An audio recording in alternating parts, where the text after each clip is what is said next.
What's up, everybody? Welcome back to the channel. My name is Stone Rock. If it's your first time here, welcome to the channel. Thank you for checking it out. We've got another, I don't really want to call it a debunk. This is a super new channel. My goal with this video here, I've commented on their thing. I've asked them to reach out to me. I've asked them to reach out to the debunking community at large. I don't really consider myself a debunker, but you know, there are some aspects of what I do that are certainly debunking. So the goal of this video here is to just kind of get this creator aware of kind of what's going on. They're a new creator. They've got 815 subs. They seem like super nice people. I'll just put that out there. Now, what they are doing in this video is, you know, they're investigating a house, and they're using like the typical, like, you know, YouTube investigator tricks, right? They're doing the flashlight trick. They're using cat balls. They're using apps and spirit boxes and stuff like that. And this is their first video. This is the only video they've got. I have reached out to them. I'll show you here. My comment right here. So it's my attempt here to get them to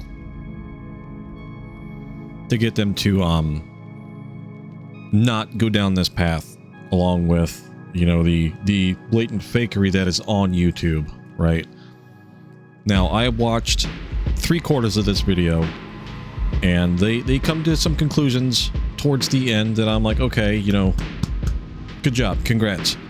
And then they go on and do another Estes method. So I didn't get past the last Estes method. I stopped and I was like, I kind of want to make a video on this, and I want them to reach out to the debunking community at large. I'm gonna link some videos in the description here. If they ever see this video, I would urge them to, number one, check out those links before you say or do anything at all on this video. And number two, be better for yourselves. Don't go down this YouTube ghost hunting trap. It's not good. You're gonna get into a bad spot. This is being weird, but anyways, we're gonna go ahead and hop into this. And I would urge you guys in the comments to be, this is their first video, right? Like we're not doing this to shit on them or anything like that. This is I want this to be not necessarily educational, but, you know, I want them to see that, like, you know, this YouTube ghost hunting path that they're on now is fickle, right? It's not fickle. That's probably not the right word.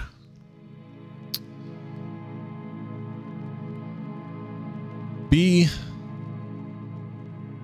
owe it to yourselves, and you owe it to your subscribers or fans to be the best that you can be, right? Like, sure, you can get the big audience from faking investigations, right? And I'm not saying that they're faking anything here. I didn't see that they were, you know, faking anything. I'm not saying that they were faking anything, but this is just going to be commentary on what's going on and trying to make them aware, because I don't know if they read comments. Just because I read the comments here, just because I respond to most of the comments. You know, just because I do it, I can't expect somebody else to do it, right? Like, that's not how.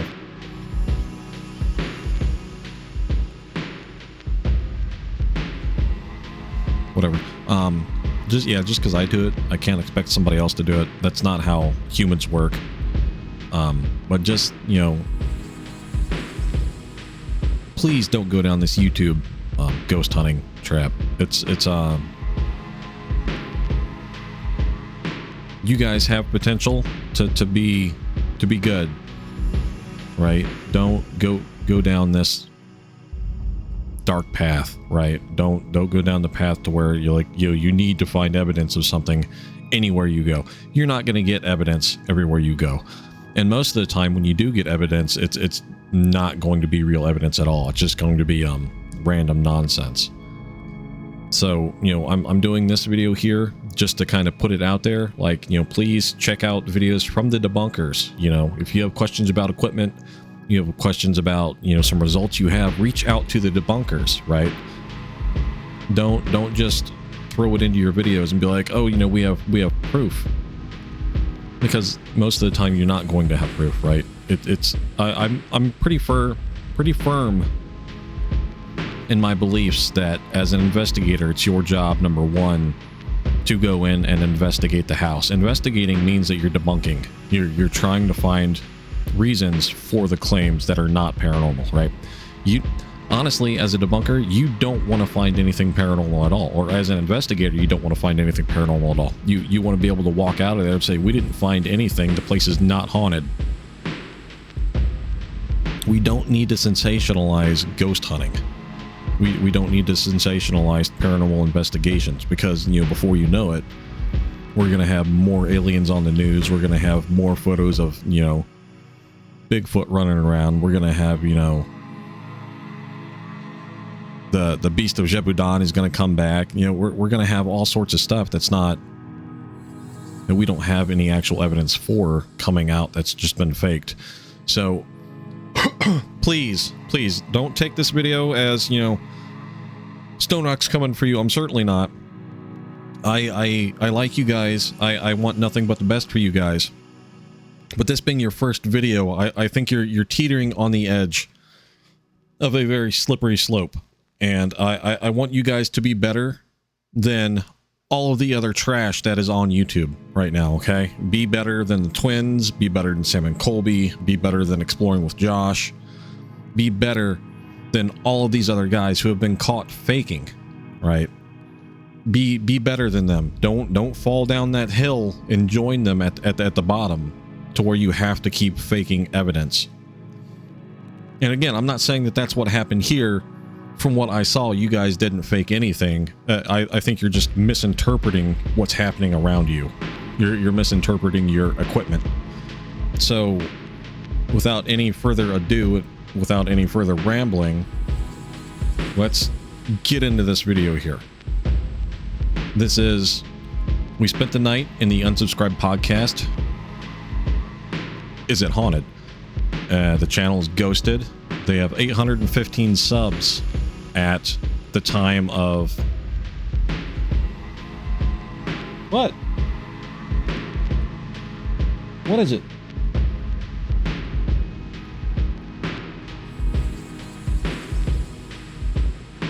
Lay down.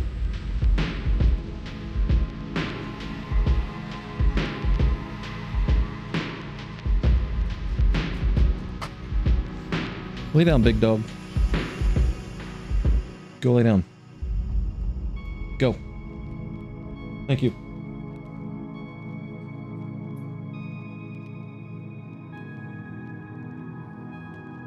He's being a needy boy today. Yeah, this is, We Spent the Night in the Unsubscribed Podcast House. Is it haunted? The channel's ghosted. 815 subs at the time of recording this. Let's get into it. Welcome to the Unsubscribed Podcast House. Signs of a haunting are everywhere. Place that many of you will know. Millions of people know the inside of this house. Heard laughing, giggling.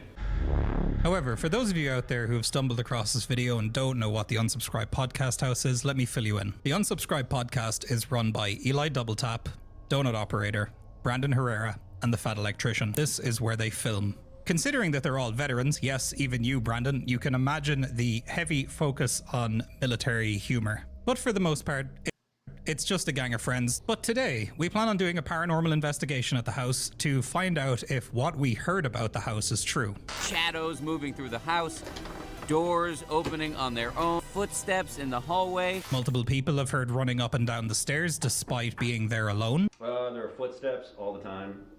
I can hear people walking around. People who have stayed there have also told us that they have heard what sounds like whispering men. I've occasionally heard what sounds like people having conversations. It's odd because the house is of very new construction and we don't really know a lot about the history of the area, but if anybody walking by the house would look at it, you just think it's an ordinary home. You obviously also wouldn't think haunted. Doing some kind of paranormal investigation, you always look for a house that has a good history, something that you can track back and find out facts and evidence about. Where the bathroom door is, and I just saw like a shadow that kind of went like into the bathroom. What? So. What? Okay. Yeah. I remember that one. It was a spooky ass house, man. A great deal of time trying to determine which cases are worth investigating and which are not. I think Sav and I spent roughly 8 hours in the podcast house the night that we went there, and activity was picked up on a lot of our devices. Do you want to go ahead and try to... It wasn't until we got home and started looking through the footage that we realized that something very strange. At one point, something in that house was actually physically interacting with some of the devices that we had set up. And upon further review of the audio from what we had filmed, multiple instances of heavy breathing and other weird disembodied voices were picked up on our audio equipment. If you guys end up enjoying this video and you guys would like us to revisit the Unsubscribed Podcast House and maybe come back with some other guests, who knows, maybe some of the gang, please be sure to let us know in the comments down below. Also, just to mention, this was Sav and I's very first run at doing an investigation somewhere. We're very new to this. We very clearly have a lot to learn. This is a new venture for the both of us. We've really jumped out of our comfort zone in doing this kind of content. So if you guys end up enjoying it, give it a like. Any support would be very appreciated. Let's go investigate the Unsubscribed Podcast House. Hi, everyone. Hi guys, I'm Sav. I'm Dave. And we're here at the Unsub House. We're here today to prove if it's haunted or not haunted. I myself am a skeptic, so I'm here to prove Dave wrong. And I believe in all spooky things, and I do believe that this place might have a ghost or two hiding in it. To find something would be action. Oh yeah. I do feel like it's a little bright in here, so maybe we should set the scene. That sets the mood. That does in fact set the mood. I am not going to lie, I wasn't really freaked out until all the lights went off, and it is now very dark in here, and I'm feeling a little bit uncomfortable. Are you ready? Let's get started. I'm ready. Let's do this. So, Connor, Yes, have you ever stayed overnight at the Unsub House? I have. I live here. Yeah? How long have you lived here? Like 6 months, 5 months.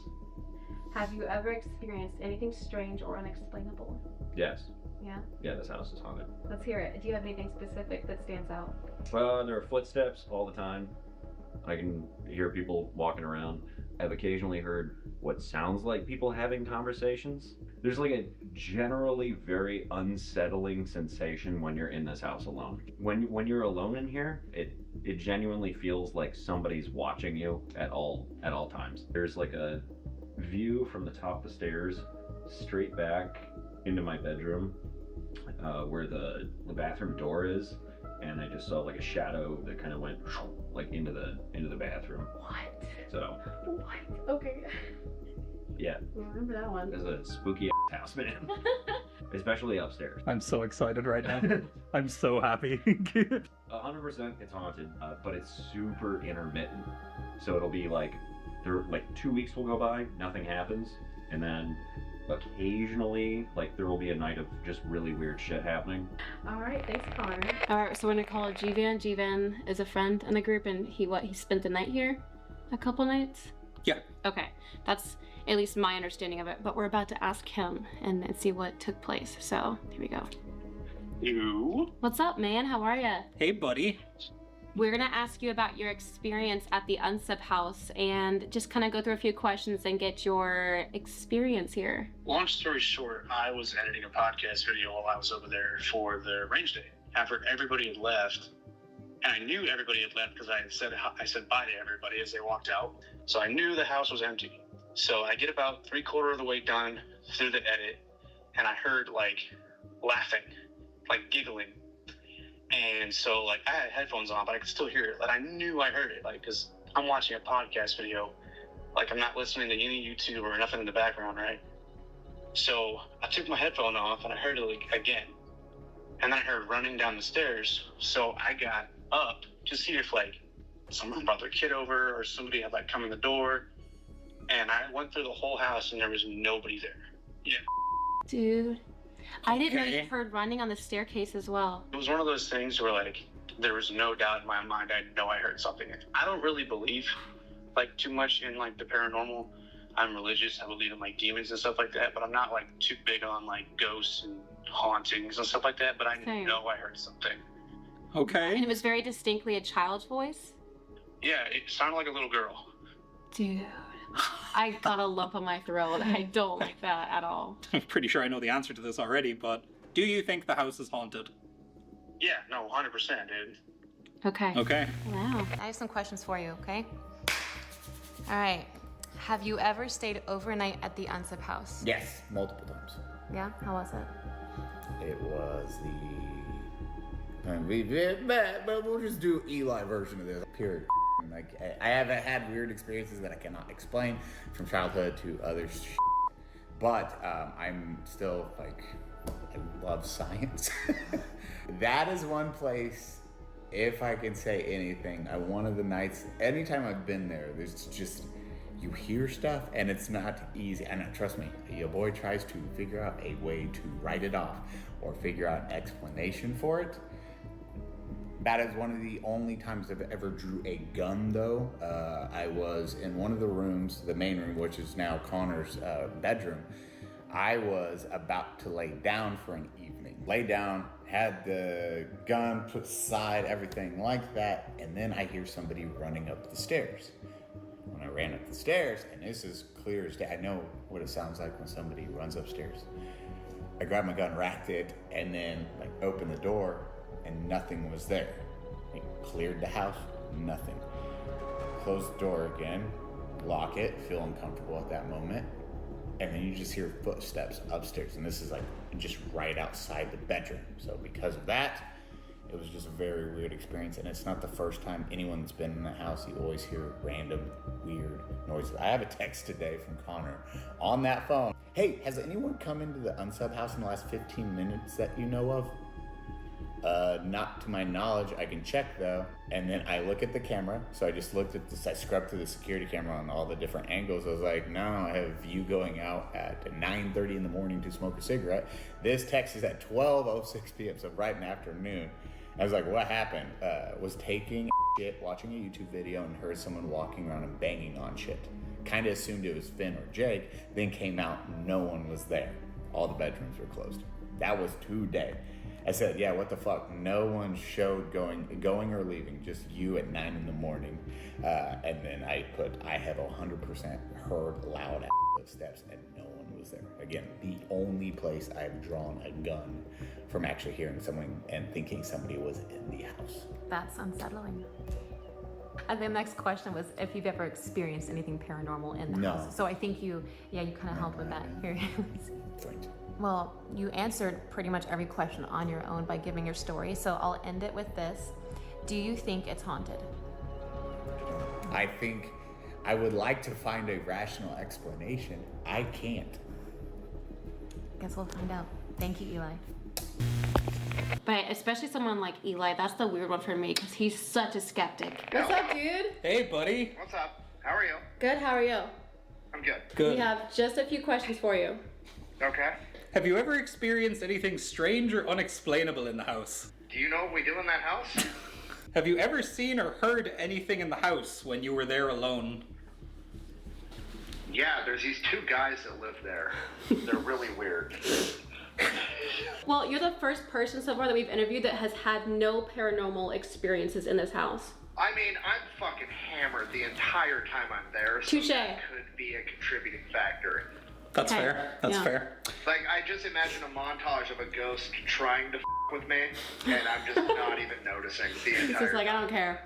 So I'm purely a skeptic. The things have been so far, Eli, G-Van, Dave, And Connor. and Connor have all experienced something here. So we figured if we're gonna start this series, we should start The here. house is like 9 years old. What is a ghost doing there? Well, I mean, you can speak on your own experience. What did you see? I mean, the day that the guys were filming the podcast with the boys, I saw something on the stairs. Eli has also heard people running up and Eli down the was completely stairs. sober and heard what sounded like a grown man running up the stairs while he was sleeping in what is now Connor's room.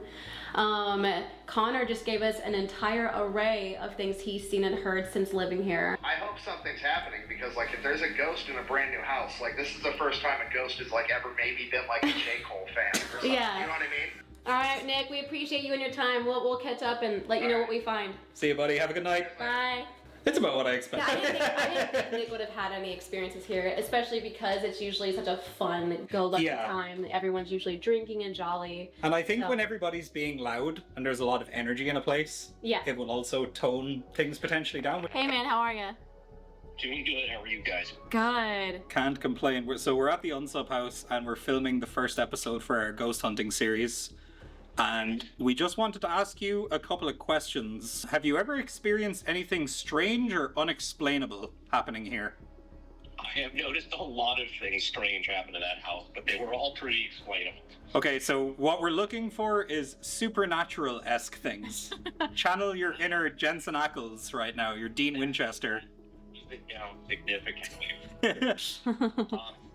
Not personally. I've heard some of the stories, but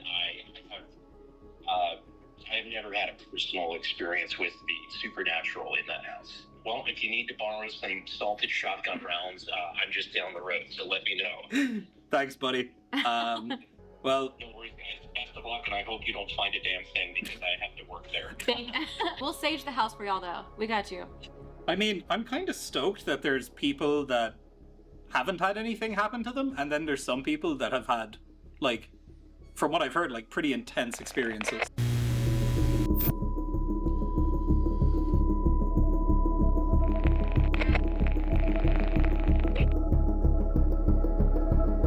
From what we know. Okay, so automatically, she is, from what I presume by checking out her YouTube channel, she is in a relationship with Eli Double Tap. He is claiming to have had experiences in the house. She's saying she's skeptic, but it is my opinion that she may be a little biased towards Eli, who has had experiences in the house. All right, so I just kind of want to put that out there, that there may be bias here, whether she knows it or not. That, you know, there could be something in the house. The most Let's keep activity going. has taken place right here on the staircase. So we're going to be setting up a stat cam and go from there. Ooh, I like that. Oh, I don't like that. We've set up the little DJI, and then we're going to kind of work around this, and then if this captures anything in the meantime, then we'll at least have that as a backup if this camera goes down. So Okay, so here we are at the bottom of the stairs. This is where the most reported activity has happened, where multiple people have heard running up and down these lovely carpeted stairs. And what we're going to do right now is Sav just set up the static cam over there on top of the fridge facing the stairs. So we're going to set up the REM pod just there on the stairs so you guys can see it. Okay, REM pod on top of the stairs. That's fine. All right, that's perfectly fine. Then we also have a couple of cat balls. So I'm going to put these on the... Cat balls.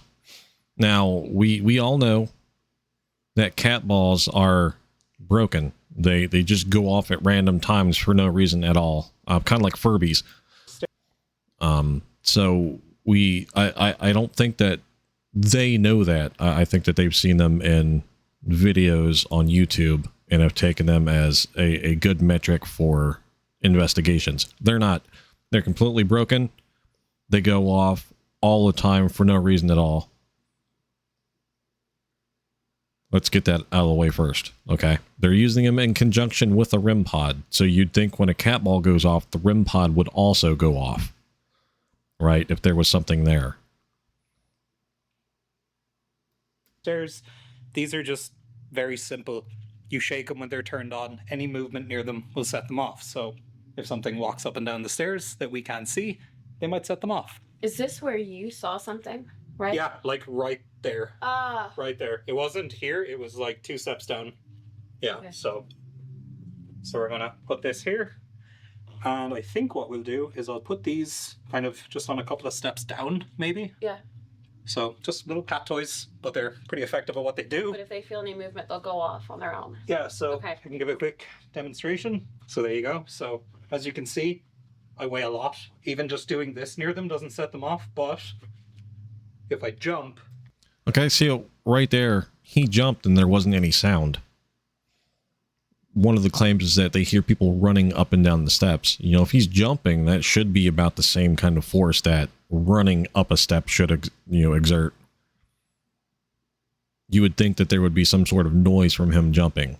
I'm not going to get too much into that.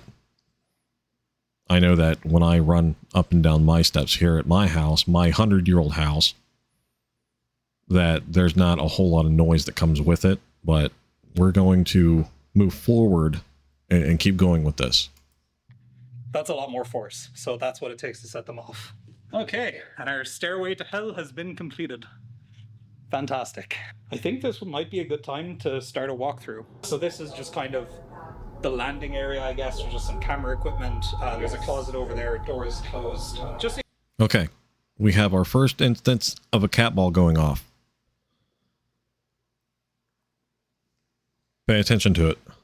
You guys know that we aren't hiding anybody, like, you know, in the closet to make noise while we're here or whatever. I'm just gonna let our lovely camera woman show go in there real quick and just show you guys.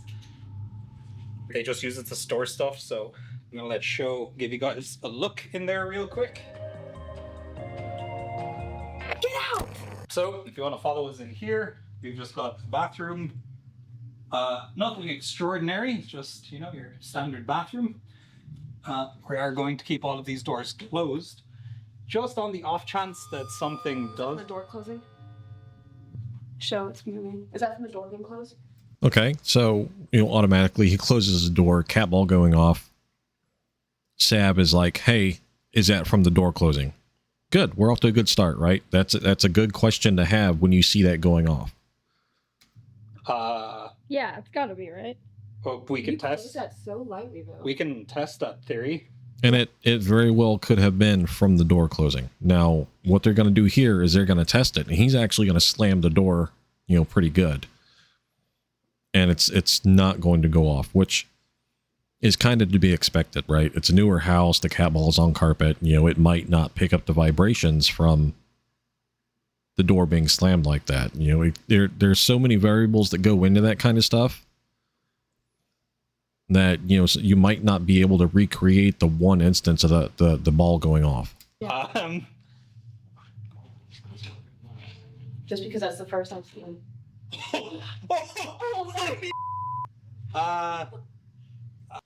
Okay, so he tries it once, it doesn't go off again. But you saw his reaction to it, right? Like he got kind of excited, kind of amped up. I'm feeling personally that he's going to work himself up into something. Like he's going to let his excitement and nerves go, and he's going to start getting a little anxious. So let's keep going. I'm glad I saw that. I'm gonna just slam it harder. Just like, Dave, no! I am like, bro. Oh. Okay, so he was trying it pretty hard there, and he didn't come back on. Okay, so fair enough. That would be an example of something that he can't quite explain, that she can't quite explain, and that she can't quite explain. So fair enough.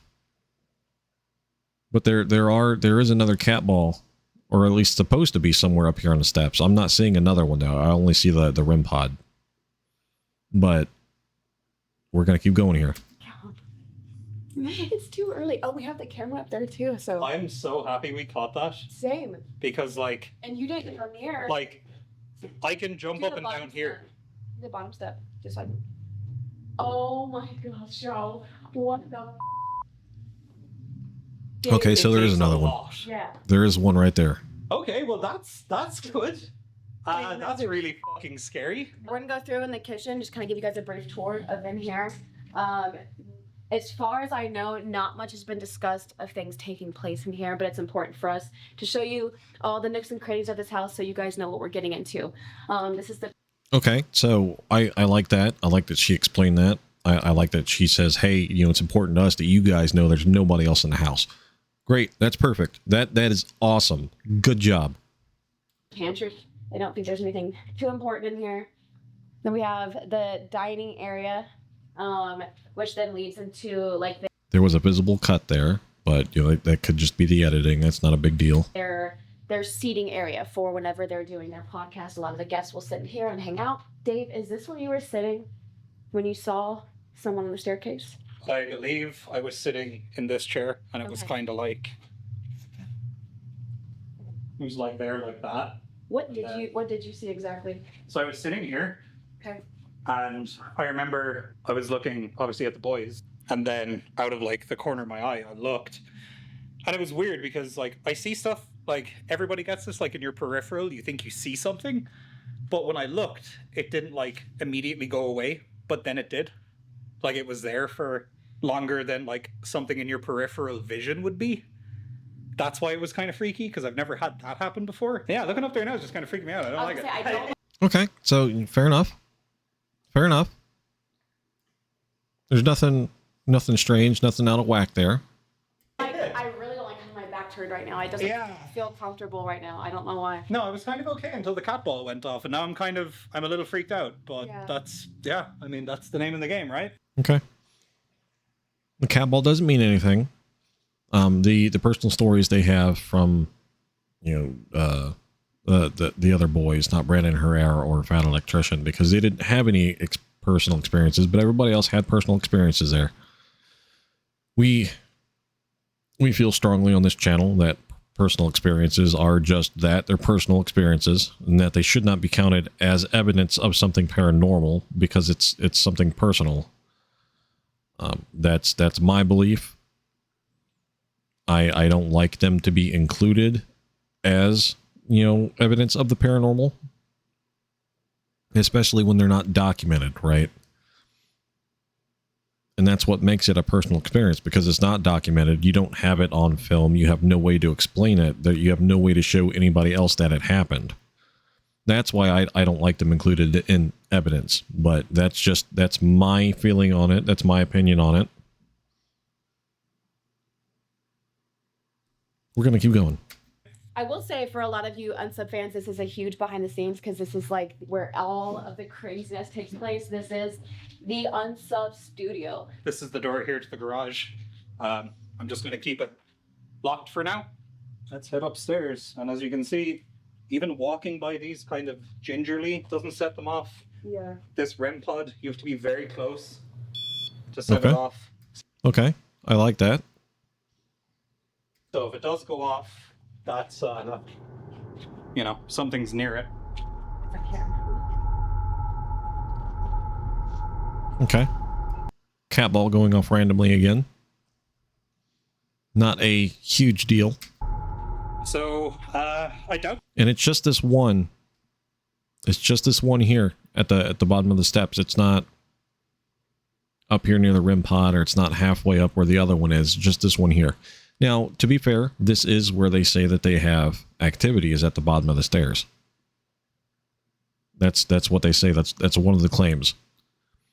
I don't really have anything to say about that, because we know that cat balls often go off randomly for no reason at all. I don't know if this was ever shown in any footage related to Unsub before, but this upstairs area is kind of an office for a lot of people related to Unsub. That's where Fen works. Jake often comes over here to work. This is an area of like very high activity. So we're hoping we'll get something up here. Connor did give us permission to go into his room, which is right here. Yeah, we're not gonna go into too much detail over his room as far as like his knickknacks, but just kind of, this is where activity took place for Eli and both Connor. Yeah. So just so you know, like nobody's like hiding in there doing stuff or whatever. It's just his little boudoir. I think we maybe start downstairs and we start doing some stuff. Yeah. We see if we can potentially pick anything up. All right. And then we'll make our way upstairs and we'll see if we can get anything happening up here. Obviously, we're kind of new to this. This is our first time ever actually doing this in practice. So if you guys have any suggestions, please feel free to let us know. But we're going to try and do our best based on what I've seen. We've got Estes methods lined up. We've got EMF. We've got temperature sensors, all that kind of stuff. All right, let's head downstairs and let's start toying around with some stuff. See if we get anything. I hate that reflection of the red light in the window like that. Oh yeah, that's freaky. Sam, how do you think? It's going off again. It's going off again. Show. It just went off. The cat ball was going off. Oh, we have it on the DJI. Yeah, it's still filming. Okay, here's what I'm going to do real quick. I'm gonna take the REM pod, because as freaky as this might sound, I'm kind of imagining a child sitting on the stairs. Okay, so I'm not buying into that there could be a child on the stairs, but I do like that he put the REM pod down here with the cat ball, right? Because then you have two things that could potentially generate evidence sitting next to each other like that. And they work on different principles, right? Like this emits an EMF field. The cat ball just moves with motion, right? There's not really a whole lot there. So I like that at this point in time, whether he knows that's what he's doing or not, he's trying to verify the cat ball is working by putting another piece of equipment there to try and catch something, right? I like that. I don't necessarily know if that's what he knows he is doing, but I like that there is some sort of debunking going on with this team. You know, she tried to, get him to slam the door a little bit harder to debunk the cat ball at first. Great. Perfect. I like it. He moves the REM pod down there to try and debunk the cat ball. Perfect. I like it. So, they're doing stuff like the right way, like they're not taking things at face value so far, right? They heard the claims from, the people that live in the house, people that work in the house. And they're going into it and they're like, okay, well, let's put this here, let's put this here. They get results on one thing, so they try to verify it with another thing. Great. That's how ghost hunting should be. Let's keep going. Dave. Little girl? Dave. Not exactly stoked about this, but... Right, so like I'm not too hyped that they're using, the REM pod, because we know that those inherently have issues, especially with the antennas being the way they are on those, but they're at least they're doing things, right? Let's keep going. Sorry. Hi, anybody that might be here. My name is Dave. And you can see how close he is to it, and it's not going off. So he must have it on its closest sensitivity range, to where it's like something would actually have to go up and touch it. The lady here holding the camera with the bright light on it is Show, and then this over here is Sav. We're just here to kind of hang out, ask you some questions, see if you want to maybe communicate with us. I have this little black box here. If you feel inclined to, you can draw energy from it if you like, if you need it to communicate. Okay, so cat ball going off. The REM pod is not going off. Right? So that right there, while not necessarily significant, means that whatever is potentially interacting with the cat ball, if there is something interacting with the cat ball, does not give off any sort of EMF or would not break the EMF field from this. So let's keep going here. Hello. So if that was you that set off that cat ball, right next to it here, you see this thing here with the red light on it? If you get close to it, it'll make a noise. If you want to touch that to let us know that you're here, I would really appreciate it. Okay. And from this angle here, we can see that the cat ball is a lot closer to the REM pod than he is. So it would stand the reason that whatever could manipulate the cat ball could also manipulate the REM pod at the same time, right? So Sav is getting a flashlight. There's a little trick that people do where... Okay. So we're not getting any hits on the REM pod at all from that cat ball. It is my thought that that cat ball is quite possibly defective, right? Given how the other one just a little bit up the stairs hasn't gone off at all, just this one. You could safely assume at that point in time that maybe there's something up with this cat ball. And now they're getting a flashlight out to do the flashlight trick. Right? This, Mythos has a great video on the flashlight trick. I will link that below just in case these guys see this video. I hope they do see it. Take it as constructive criticism. I'm not trying to come after you guys at all. I'm not trying to say anything negative about you. This is just constructive criticism from someone who has been ingratiated into the debunking community, right? For those who don't know, I put out a video, not really debunking Twin Paranormal, but giving my opinion on Twin Paranormal. And, you know, I wasn't overly harsh in the video. I didn't say anything negative. I was actually pretty relaxed in that video. I was certainly more relaxed in the Twin Paranormal video than I was in the Exploring with Josh video. But that being said, I put that video out, and then like a week, 2 weeks later, the Twin Paranormal fan group found me and tried to ratio the channel hardcore, tried to ratio the video hardcore. I ended up taking the video down so I could save my channel and not have to worry about it, you know, being ratioed to hell and back and possibly losing the channel, because at that point I had been putting in work every day for it. I don't necessarily put in work every day now. I have other things that I'm trying to do, like going out and trying to find another job, right? But I still put in a lot of work, and, you know, dislikes and stuff like that, if you get them like dislike bombed like I was, they can just completely ruin the channel. So, you know, I didn't know that's what had happened. I had woke up one day, you know, the video had been severely dislike ratioed. I had like 25 comments on there that were just, you know, calling me the meanest things in the world, telling me that I was bullying the boys, and, you know, it was a whole thing. I didn't know what was going on, so I just took the video down just to save my channel. Turns out that they went on to X and were blasting me, and, you know, we're really kind of dragging my name through the mud and painting me out to be like the most malicious person in the world, and that's not at all what was going on.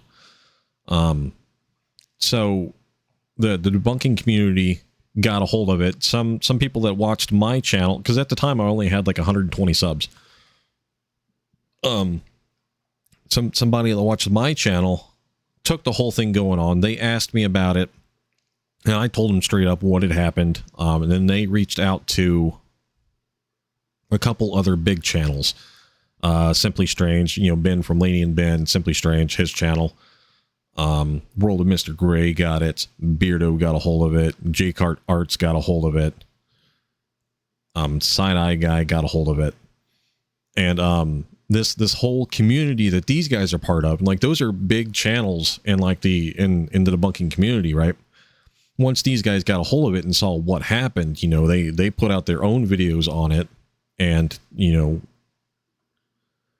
basically they had my back. Like, I was a complete nobody. I'm still a complete nobody, but they had my back because, you know, they saw what I did, and they were like, you know, he didn't do anything wrong. You know, I was just in my video pointing out what I was seeing, and I was expressing, you know, my opinion on what the twins should have been doing, because I have a background in paranormal investigation. I used to do this. I used to do this a lot in 2010, 2011, right? Back when I had my first kid in 2011, that's when I stopped doing it. So if you see this video, please don't take it as I'm being mean, or, you know, I'm being facetious. And is that facetious the right term? I don't know. Please don't take it as, you know, me just, you know, trying to come after you guys. I'm not. You guys this is a newer channel for you guys. I want you guys to be the best that you can be. I don't want you to fall into this YouTube trap with all of these exploring channels like Sam and Colby and Twin Paranormal and Exploring with Josh, who are just going out there and just spewing the most utter nonsense into these videos ever. Like please don't be like those guys. I want nothing but the best for you guys. You have potential here. I'm watching it right now. You have potential. But I want you guys to please reach out to the debunking community and ask them about the equipment, and ask them about, you know, the tips and tricks that you're seeing from these YouTube ghost channels, right? Please reach out to the debunking community, because we actually know how the equipment works. We can tell you exactly what is happening with that equipment, right? We're not gonna bullshit you. We're not gonna blow smoke up your arse. You know, we're gonna tell you exactly what's happening with the equipment. We're gonna tell you how it works, why it does what it does. And then we will make you better ghost hunters, because then you will have that knowledge. You know, you'll be able to go in and do investigation and be like, okay, well, you know, I know that this can happen with this thing, so, you know, we might have to take a different avenue to find the results we want, right? It's still my opinion that as an investigator, you don't want to find anything. You want to go in and be able to debunk the entire thing and just say that there's nothing there. That's my opinion. And I'm a believer. I have personal experiences. I've had a lifetime of personal experiences. That doesn't mean I'm going to go into a house and be like, yeah, this place is definitely haunted, just based on, you know, other people's personal experiences. So, you know, please, if you see it, please just take it as, you know, constructive criticism. I want the best for you guys. I want you to be the best that you can be. I see that you have very clear potential. Rant over. Let's get back into the video. It's a twist on, twist off flashlight, and what you do is you twist it right to the point where it's turned on, and then you leave it down, and then any form of touch on it will actually set it off. If there is any... Okay, so he knows how the trick is set up, but he doesn't know why the trick works like it does. Again, I'm gonna link to the Mythos video down below, and he can explain that way more eloquently than I can. But his video on the flashlights is fantastic. I would suggest that anybody with a question about the flashlight, go to that link, watch his video, and then come back. Everybody here, we appreciate you setting off our little thing. That was really cool of you. We don't mean any harm. We're not here to kick you out. We just kind of want to talk. Yeah, so the way the REM pod works is... it kind of puts out a little electromagnetic field, and then when anything breaks that field, that's when it beeps. So the closer it is, the kind of more crazy it goes. So you see when I grab it like that, it kind of freaks out. So this is kind of as close as you can get without it going off, kind of right about there. So as you can see, you have to be, you know, you have to be pretty close to it. Sav has now set up the flashlight at the top of the stairs. The DJI on top of the fridge will catch anything. So we just kind of want to invite anything that's might be in this house. If you see that red light on the stairs, if you could just go near that and touch it, it'll make a noise just to let us know that you're here.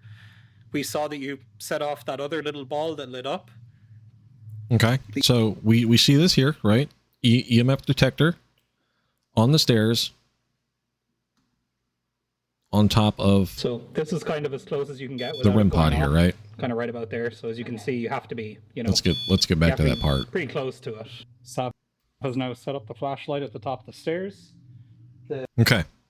EMF detector one step up from the REM pod. Now, I had this question with the boys and the in the town hall, right? Does the EMF detector pick up the REM pod? And the answer is yes. The REM pod gives off an electromagnetic field. The EMF detector picks that up. So, you know, it stands to reason that the EMF detector is going to light up because it's detecting this field. And that's not to say that's going to be a constant thing, right? Like it may only... Interesting idea. Sorry, that's Ben from Simply Strange.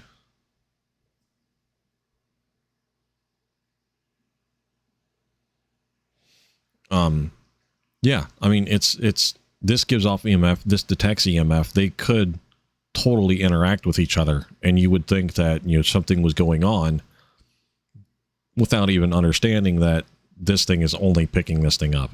It doesn't matter that it's pointed a different way. There's still an EMF field around it that it's detecting.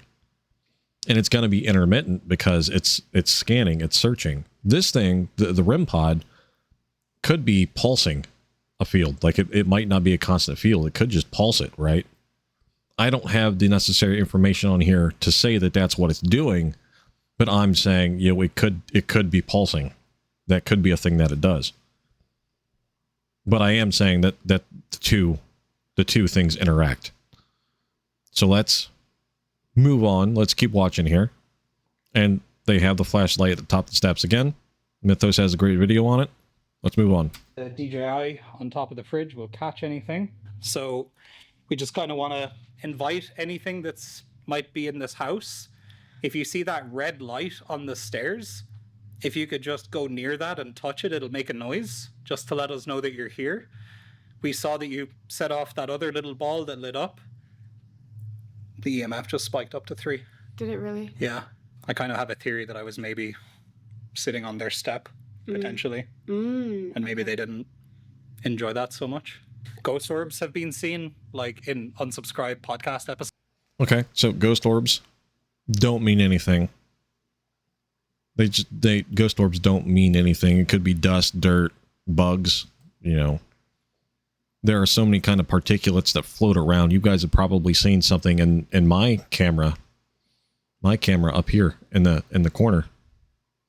Oh, you can't see it because the mouse is under it, but yeah, I mean, orbs just appear. It's nothing paranormal. It's mostly just, you know, dirt and bugs. Let's keep going. So ghost orbs are kind of creepy. Yeah, not a fan of that. If there's something in this house or in this room with us or on the staircase, can you touch the flashlight?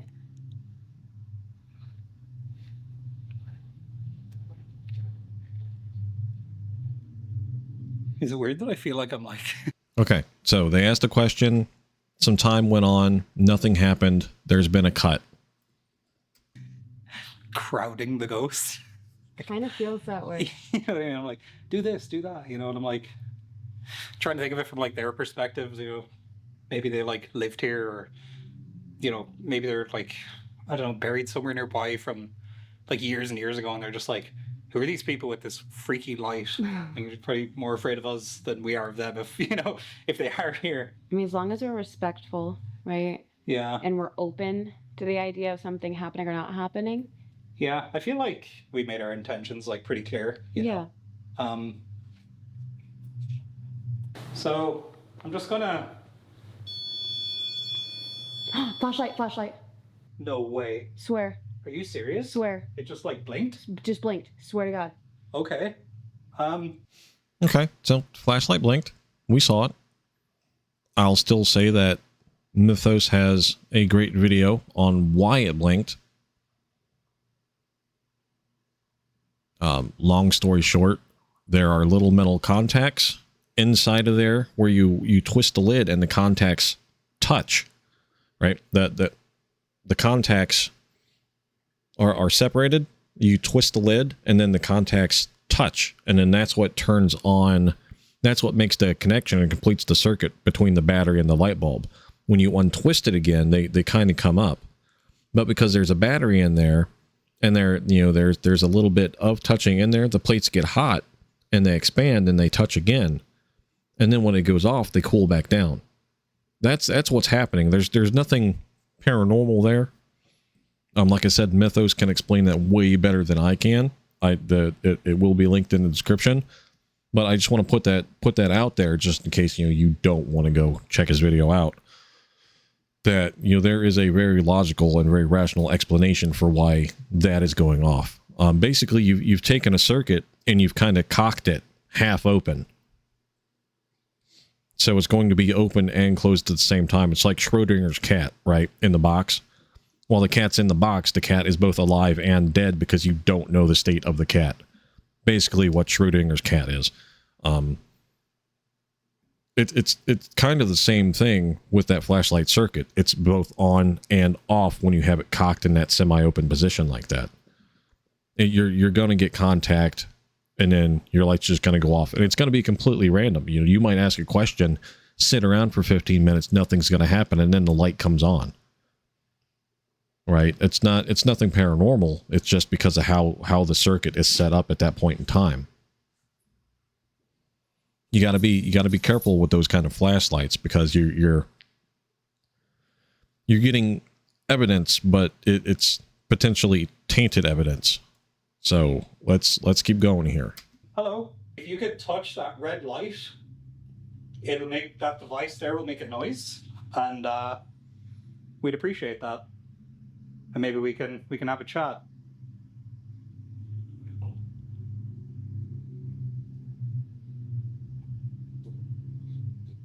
I'll tell you what else.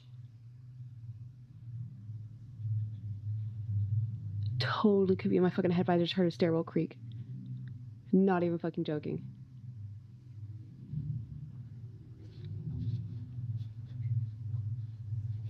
Dude, did you hear that? No. Okay. Sorry, I was... You know I'm a skeptic, that I would like... Yeah, no, I feel bad now because I was just about to say something and then... It sounded like a creak, like when you were just standing on the staircase. Okay. So, I've noticed you seem to like that flashlight at the top of the stairs, so I'm going to just move this box up to you if you feel more comfortable up there. So, I'm just going to ask one more time. If you want to touch that red light that's at the top of the stairs, we'd appreciate it. And that you're willing to... Okay, that's my head. I'm just like... I guess See, and he's getting excited, and his nerves are starting to act up. There's nothing paranormal there. It's just his nerves acting up, and it seems like he's not too familiar with how to process that kind of feeling because they're doing something completely new here.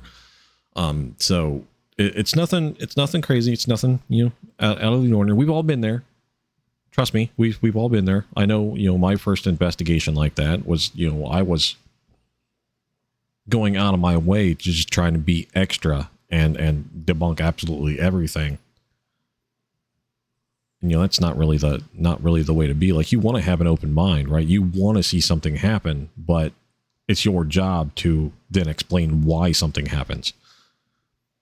So that's the thing to keep in mind when you're doing an investigation, right? Like, yes, you want something to happen, but you want to be able to explain why it happened, right? You want a rational explanation for it. And so far, they have done an okay job at trying to explain why things are happening. Yes, he's getting a little excited, but it's nothing crazy. There's nothing crazy going on here. I think it's just his nerves because, he's in a new environment and, a new environment creeps people out. It does. I know there's been nights when I've, slept over at a friend's house and not been able to sleep at all because I don't know where I'm at. That's wired into the human body from back in prehistoric times. Your brain only goes to half sleep when you're in a new environment like that. It keeps your body awake. That way, in case you need to hop up and get going in the middle of the night, you can. That's wired into us from, caveman days. The same as, our peripheral vision being registered to seeing things move out of the corner of our eye. That's why our peripherals are sharper. Because, like, as predators, we are predators. Our eyes are front facing. Most predators in nature have front facing eyes. That's just because, like, that's where our main vision is. We're set up to have our peripheral vision sharper, though. That way we can see movement, register it in our brains quicker, and then shift our main vision to whatever was moving. That's why your peripheral vision is sharper. It's supposed to hit your brain faster. That's wired into us from caveman times, from number one, trying to escape other predators, and number two, trying to find food. But let's keep going. Peripheral in the shadows, kind of freak me out. I feel like it's gonna happen. Okay. So right here we see flashlight comes on, REM pod does not go off.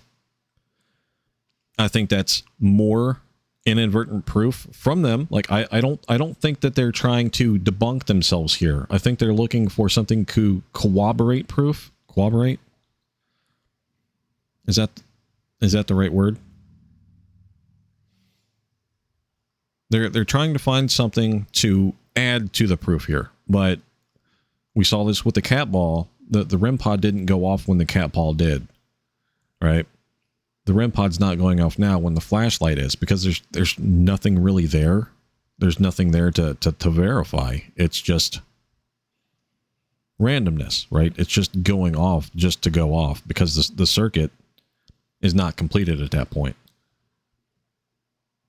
And you've noticed that since he moved the REM pod, the EMF detector has not gone off again either. All right, there's nothing malicious there. There's nothing, no spirits, spook, specters, ghosts, whatever you want to call it. There's nothing there. Let's keep going. Oh my God. Thank you for touching the flashlight. There's another light next to it. It's directly next to what you just touched. There's a little antenna coming out of it. If you could just touch that to let us know you're there, we'd appreciate it. That is fucking terrifying. Yeah. I mean, full skeptic in me is like, oh, the flashlight's just like twitching again now. Yeah. That's all it is. It's just the plates in there, the contacts between the battery box and the light are just barely touching. They heat up, it turns on, and then they cool back down. It's little copper pieces. That's all it is. There's nothing paranormal there. It's like basic electricity. You could actually deconstruct a flashlight. I've done this. I had it was a science fair experiment. I had one side of the battery, it was a 9-volt battery, wired to a little candela light post. Candela light was screwed into it. The other side went around to a copper strip. The copper strip was in, you could push it down onto a screw that had another wire that went to the positive side of the battery. When you push down the copper screw, or the copper strip onto the screw, you completed the circuit and the light turned on. It's kind of like a circuit breaker, right? That's basically all switches, or a circuit breaker is basically just a switch. They're the same thing. So when you push the thing down, you create contact, and that lets the electrons flow into the light, right? When contact's broken, the electrons are just kind of stale. They're just kind of there. When you connect it, they start moving again. You can do the thing where you barely push it down, right? You barely push that copper strip down, and it barely touches that screw, and the light's going to go off intermittently. So there's nothing paranormal. I like that she says, the light switch or the flashlight might just be fidgety, because that's really all it is. There's nothing paranormal there. So I like that she's saying that, but she's gonna throw a big but in here. Like I want that to not be a thing. Yeah, I mean, I'm kind of, if it was just that, but the fact the cat ball went off twice as well, but it just makes me also wonder why the REM pod isn't going off. I really hope. Because there's nothing there. It's the cat ball's broken. Hope what I heard was just in my head. And it could be. They could be getting paranoid and creeped out now. They're perceiving things as happening here that aren't necessarily happening, and that is going to affect their mental state. Whether they register that or not, that's not for me to know. But to me, that's kind of what it appears to be. Okay. We have a device that will let you speak through it. If you want to try that, could you maybe touch that red light for us? And we can talk to you?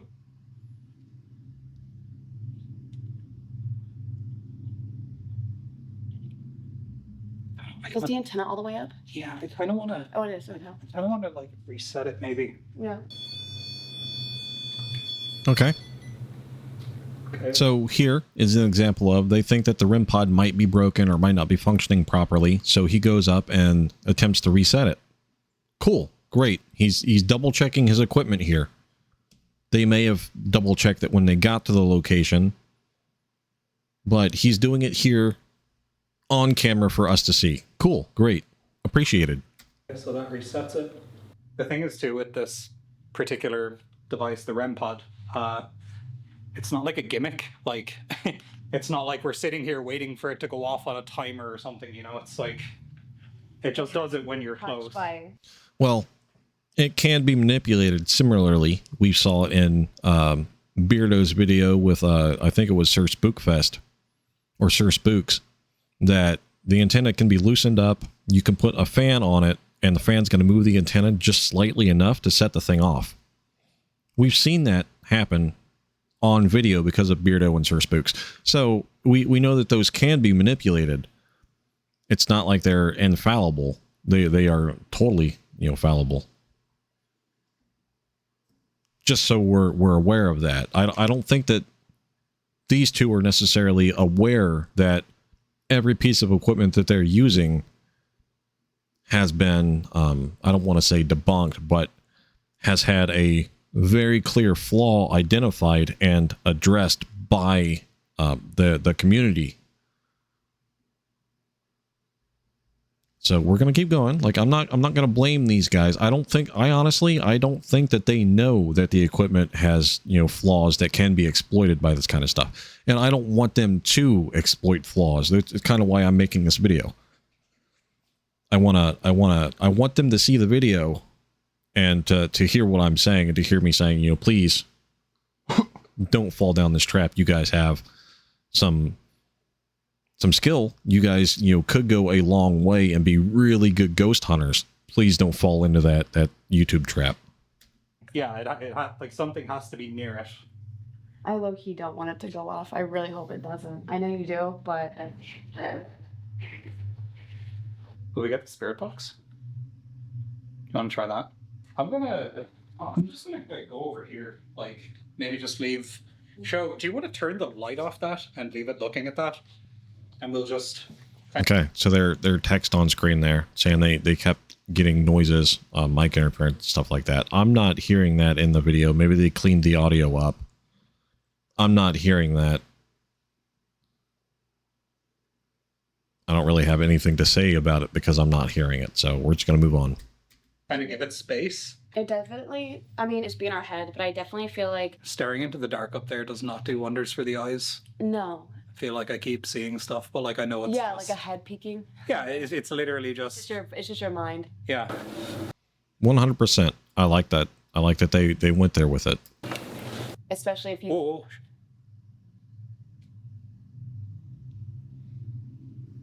What? I heard like a... Face. It definitely, it's being our head, but I definitely feel like... Staring into the dark up there does not do wonders for the eyes. No. I feel like I keep seeing stuff, but like I know it's... Yeah, like a head peeking. Yeah, it's literally just... It's just your mind. Yeah. Especially if you... Whoa.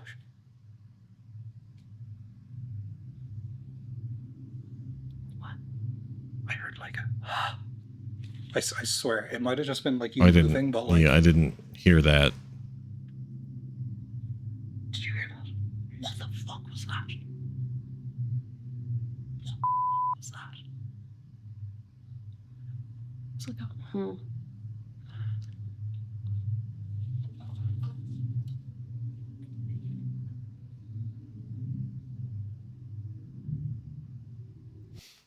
But again, here, look, they are just sitting there, just quietly observing everything taking place in the house.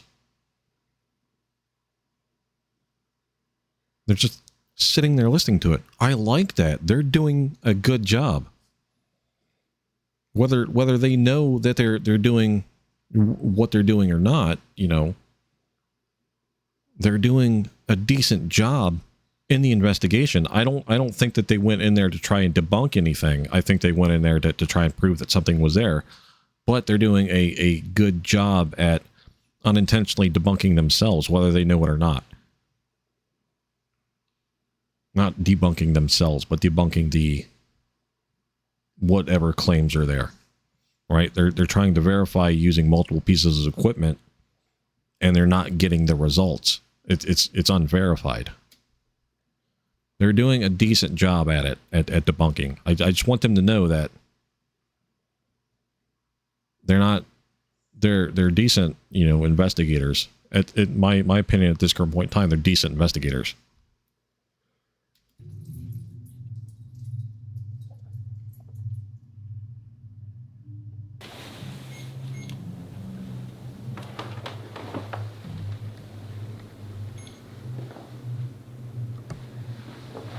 Okay.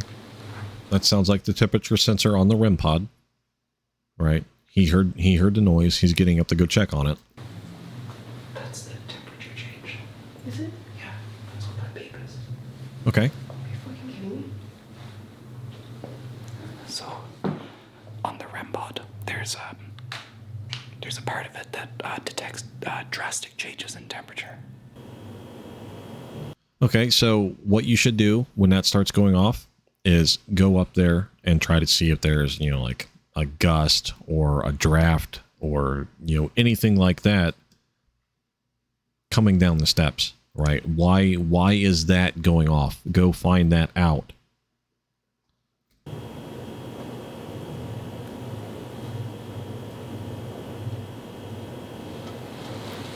Right, like that, the temperature sensor in and of itself is not evidence of anything without you investigating why it went off. If you get up there and there's no draft, you know, there's no air coming down from maybe an air conditioning vent, then maybe, you know, you have, they say the air conditioning's off, but there could still be air moving through the vents. When temperature sensor goes off, go find out why it went off. Go check. And then if you can't explain why it went off after you checked, then you'll be like, okay, this is a strange experience that we now have on film. Do you hear that? It sounds like dragging across the carpet. No. Am I freaking out?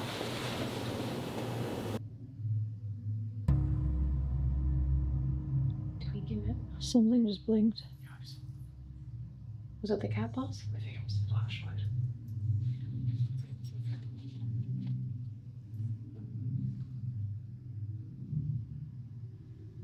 It's kind of odd because, like, the cat ball going off, Mm-hmm. it takes so much to, like, set that off. I know. It's so weird. And it didn't just go off once, it went off twice. Okay, the cat balls they're broken.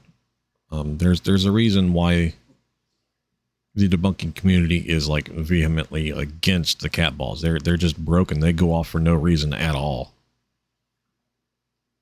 You know, I made the Furby comparison earlier, but you know how like Furbies creeped everybody out after they came out because they would just, you know, it would be 3-4 o'clock in the morning. You'd wake up, the Furby would just be sitting there going off, and you're like, there's no reason the Furby should be going off. They only interact when there are people around. Well, you know, my sister had one. That thing went off all the time for no reason at all. They just go off. There's you know, pardon the phrase, but it's like a ghost in the machine. There's nothing there. The cat balls are just broken. Mm-hmm. We'll go into Connor's room because that's where Connor and Eli both heard and seen things. Okay. It's also a very huge hotspot. We'll do an Estes method in Connor's room. Flashlight. Hello. Thank you for touching that. Okay, so we see. I take that as more evidence backing up Mythos. The flashlight came on bright, died back out.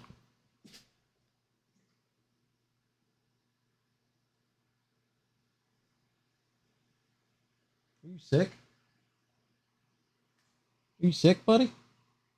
You over here coughing and sneezing for? Go down, please. Go. Get. Go lay down. Go. Okay. He's being needy today.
Okay.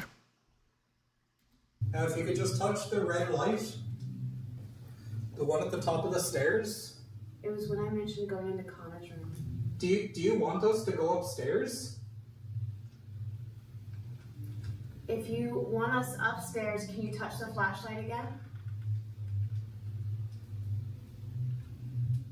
If you would like us to stay downstairs, can you touch the flashlight?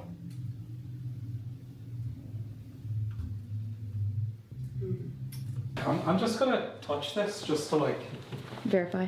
So all we would like you to do is this. Just, you don't even have to touch it, just come near it. Would you like us to come upstairs? Would you feel more comfortable if we were up there? If you want that, just touch that red light and we can come upstairs. Or if you would like us to stay downstairs, can you touch it to let us know you don't want us to come upstairs? The device won't harm you, it's not a trap. It just makes a little noise.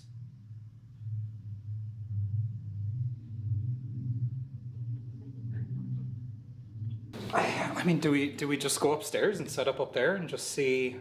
Do you want to go ahead and try to? What's that? That's temperature change. That's like a drastic temperature change. Yeah. It's every time you mention going upstairs. Well, it's personally, I kind of think the AC might be on, and they don't know that the AC is on. I don't really think there's anything paranormal there. It's just the temperature sensor. I wish he would go up and check it when the temperature sensor goes off. But again, it's their first time investigating, and you know they might not know that they need to go up and check on that when the temperature sensor goes off. I'm willing to cut them more slack because I think that they're just starting out here. They're just beginning. This is their first video, so. That's the second time it's done that now, right? Yeah. Okay. Okay, we're gonna come upstairs. What if that's the opposite of an invite? I mean, I don't know. You see, it's hard to tell because like the house obviously has air conditioning, but Absolutely. the AC isn't running right now. So like, and I don't think a drastic temperature change is like enough that the AC can pump out in a second. You know what I mean? Like it's like the AC's been off for a while. I think we go and set up upstairs. All right. Sounds good. Okay. What are you feeling? Just feel nice up here. Feels nice? No, it doesn't. Oh, it doesn't? Yeah. Hmm. No. Might just be my head, but. Okay, so to explain to anybody here who doesn't understand like all the ghost hunting lingo and stuff, this is a spirit box. So what this does has a little antenna, and I'll just turn it on here just to show you. This is the point where we now airplane mode all of our phones, correct? To not have Yes. so there's no interference? Yeah, Okay. yeah, good call. And this flashlight, Oh, cool. Okay, flashlight flickered. Yep. All this is a little radio. It's like nothing more than a little radio. So, as you can hear, all that's coming through is static. The way that you use this to communicate with something is when I press one of these buttons, it'll start rapidly scanning through the radio frequencies, and apparently that allows spirits to kind of speak to you through it. So, flashlight again. Okay. Oh, it's kind of a long one. Yeah. Okay, thank you. Okay. Thank you for that. Does that mean you want us to use this to speak to you? If you would like us to give you a form of communication, can you touch the flashlight for us? Or the REM pod? The little red light here in the middle of the floor? Mm-hmm. It always does stuff when like we're asking it or not asking it to. So yeah, basically scans through radio frequencies. You can use it to communicate with spirits. Little fragments of voices come through it, but it does also pick up like radio frequencies. So, you know, FM radio, it'll pick up that. So the idea with this is you can just use it like this and listen to it as a group, or you can kind of isolate yourself with it and you can put on a blindfold and put on a set of noise-canceling headphones. And that apparently enhances your ability to kind of communicate better with the other side because it's somewhat dulling your senses. Did these things come through the radio? It depends.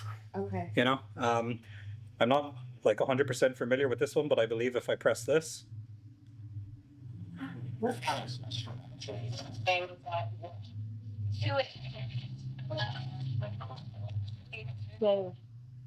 very active. So as you can hear, it's kind of a jumble of like radio frequencies and other kind of just crazy static noises. So the goal is to blurt out anything that you could hear audibly that's very, distinct, right? Like you can hear pretty much hello or anything like that. That's what you're repeating? Yeah. Okay. Like I want this like on record as well. Yeah. Like when we're doing this, we're not pranking each other. We're being very respectful. Like it's not funny, and like for me, it ruins the vibe of what's going on. So if you want, I can sit here so that you have a feeling of a presence of someone that's a barrier, and you can sit right here. Sure. And then we'll just start with the questions. I guess this is it. So we're gonna start. Sav? What? That just went up to like 4. Did it? Yeah. I think it's because I just turned it on. Right? Oh. No, but while you were moving it there, I saw it kind of jump. What is this picking up again? Electromagnetic frequencies. Okay, so what would you like it pointed towards right now? You can just leave it there, honestly. Okay, I'm gonna point it this way. Okay. In the meantime, since we haven't been getting any responses, we're going to try and ask you some questions. If you'd like to answer them, we'd appreciate that. So this device here will allow you to talk to me through radio frequencies. So I'm going to ask you some questions. If you would like to answer them, that would be great. So we have an app here on Show's phone. It's called Spirit Talker. Okay. Couple things to unpack there. Using the Spirit Box. It's just a radio. He even said that it's just a radio.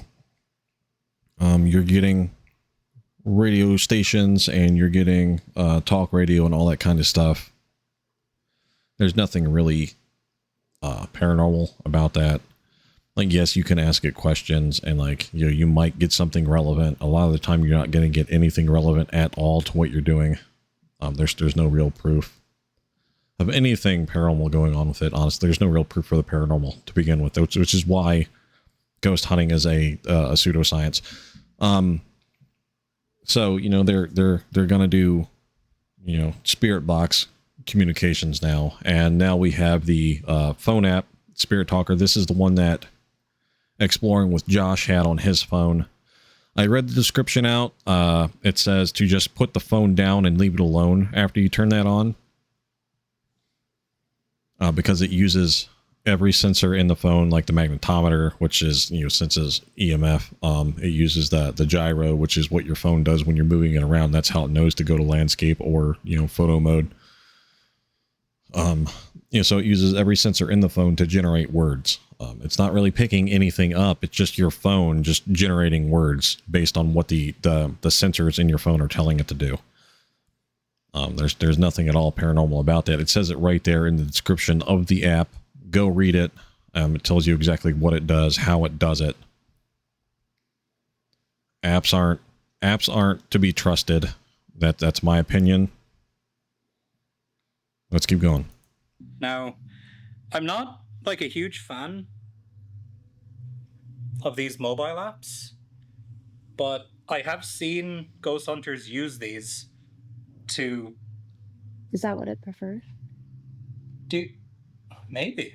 Would you prefer to talk through this? Remember as well, you can use the power from any of our devices here. Okay. Okay. You see, he's holding it and his hand is kind of moving. Okay, so that's going to cause the phone to generate words, basically.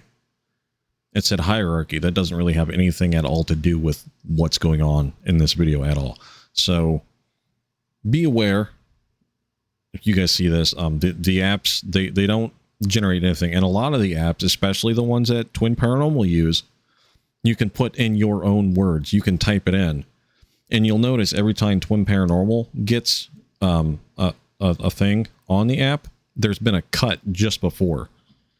So, Side-Eye Guy on his video on me shows that he is using that app and he has put in a word to say his own name, right? So these apps are 100% fakeable. You can fake the hell out of them on top of them just not being accurate at all because, they rely on the movement of the phone to generate apps or to generate sounds.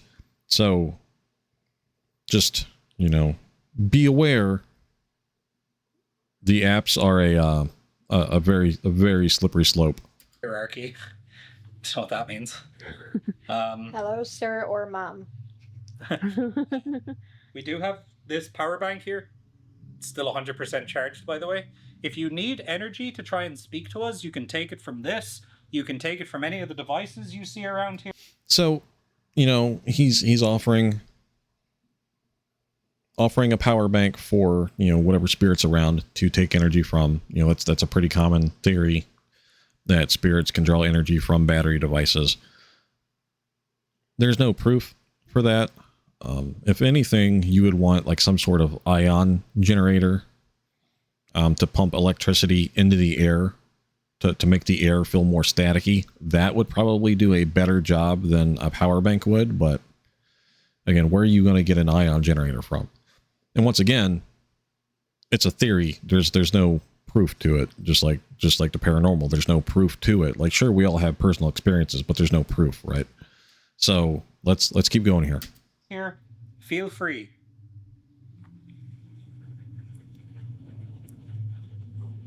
Yes, over here. So the yes over here. Over where?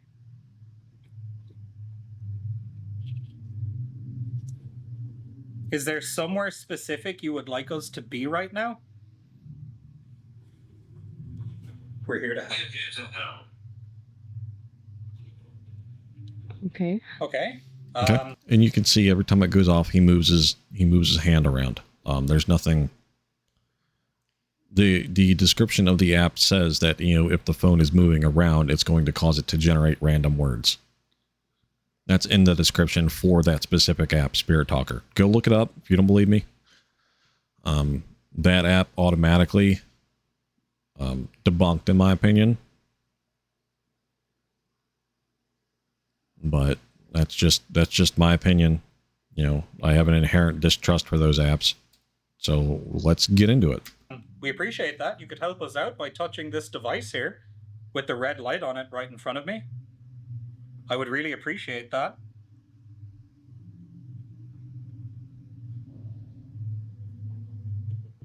So basically, this app, her phone's in flight mode, by the way, so there should be nothing else interfering with it, but... Okay. Is it something that they typically use?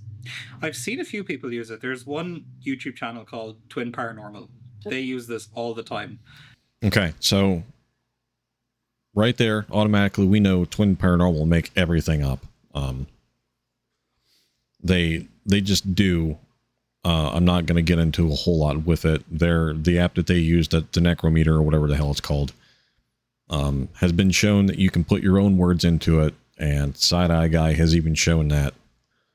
I'm sure Beardo has shown it on, I'm sure that the debunking community at large has shown that app does not work. So I want to say that, he's maybe done some sort of cursory research and be like, hey, I want to do this. And he just saw them, the big ones, and didn't go into the debunking community to actually kind of look this stuff up. So, I'm asking you right now, you have any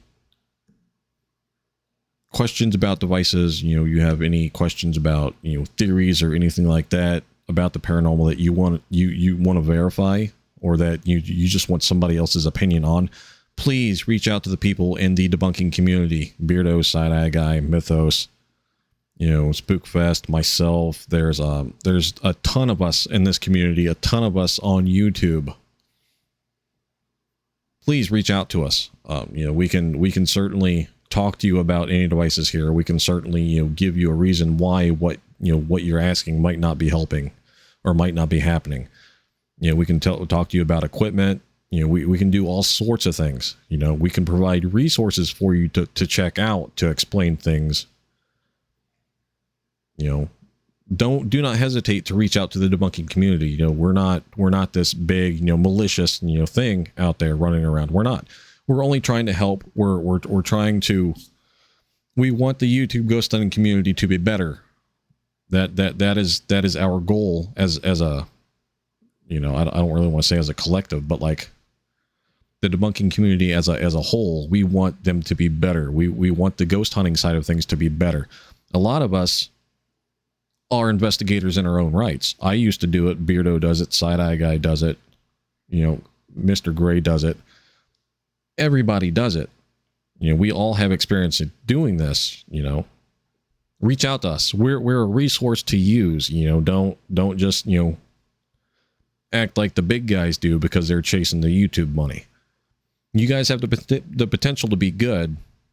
Reach out to us if you have questions about stuff. And sometimes I don't really see too much going on with it. Not that I'm throwing those guys shade. Those guys are great. But sometimes when they use it, like they get really consistent answers that are like very relevant to like what they're doing, and it's kind of uncanny. And it's like, well, again, they're using an app that lets them put in their own words. It's nothing. There's nothing paranormal to it. That statement right there shows that he doesn't really know how this kind of stuff works. So please reach out to us. If you have questions about anything in the paranormal field, reach out to not necessarily me, but, Beardo, Side Eye Guy, all of those, all the bigger mythos, World of Mr. Gray, even J Cart's Arts. He's, got wonderful videos. He can certainly go into, they can all go into detail about this kind of stuff. At first I kind of thought it was bogus, but then the more I watched them use it, the more I was like, that's really uncanny that it's kind of putting these words out there in this specific moment. Like, that's bizarre. For sure. But basically, I guess the ghosts can somehow communicate through this app. Or a flashlight. Thank you for touching the flashlight again. If you could touch this here, that would be really cool. This right here, this red light right in front of me. Or does that take too much energy for you to use? Or to do? I'm a child. Whoa. Okay. Oh my god, dude. That gave me chills. What the fuck? Okay, so that's cool because we know there is a little girl here. Because G-Van said he heard a child laughing, and it was a little girl. Yeah. Well, hello, my name is Dave. Whoa. This is my friend Sav. This is my girlfriend Sho. Hi. And we just want to hang out. We just want to talk to you and maybe learn a little bit more about you. See if there's anything we can do to potentially help, or if there's anything you would like, we can help you with that. Or if you just want to play, we can play some games. If that. I like his Pokemon tattoos. I just noticed those. Nice. That sounds like fun to you. You can touch any of the devices around the room. We've got this little thing here that I'm pointing at. It's just a little ball that lights up. We have this in front of us, which will make a noise if you touch it. You can communicate with us through that. There's another ball here. And then there's this other thing here, where if you come near it, it'll actually light up. It doesn't make any noise, though. So that's not what the EMF meter does. It doesn't light up when ghosts come near it. It lights up when there's a source of EMF in front of it. That's not what the EMF meter does. It should not be used to communicate with ghosts. It should be used to find sources of EMF. That way you can discount those sources of EMF.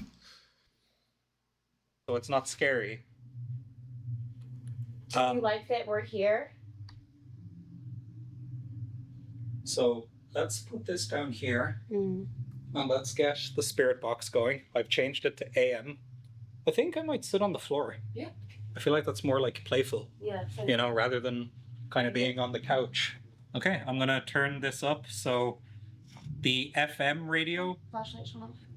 Oh, so you like playing with that flashlight, huh? If you like playing with the flashlight, this here is way more fun. It makes a noise. It's got pretty lights when you touch it, like this. See? You can make it light up and it makes a funny noise. So if you could touch that, I'd appreciate it. I'm gonna start asking some questions. 3 lights. 3 lights. I was just looking at the cat balls, counting how many we have. We have 3 cat balls. We do have 3 cat balls. Okay, so we've seen him, that his phone is now on the ground. We can eliminate moving the phone as a source for generated words. Great, awesome. Flashlight again. I don't know if that's just the flashlight just going off. Children are playing. Children what? Children are playing. Is there more than one child here? Okay, so in context with everything else that the app has said, it doesn't really mean anything. But given the fact that there's a claim, a personal experience from somebody who lives or works in the house, says that he heard what he thought was a little girl laugh, is now leading them into a line of discovery about there may being children spirits present in the house. It's the context around it. The context of everything else that's gone off in the app just means that it's just a random word. But the fact that they now have a personal experience as told to them by somebody who lived in the house on top of the app. So let's keep going. Our friend heard you guys running up and down the stairs. I know that would be something that you could get in trouble for, but we don't mind if you do that. You guys can play and run up and down the stairs all you like, if you want. Feel free to, play and run around, if that's what you guys want to do.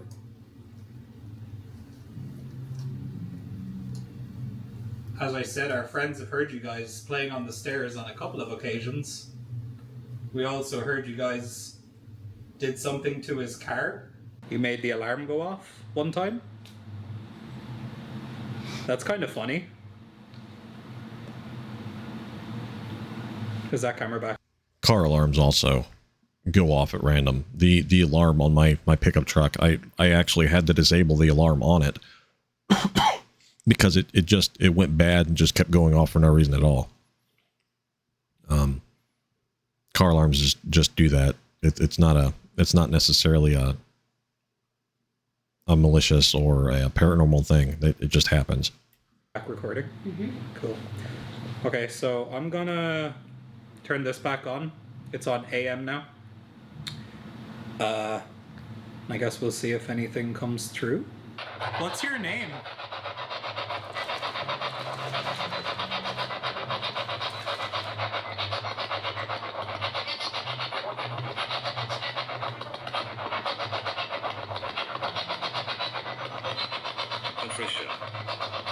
Patricia?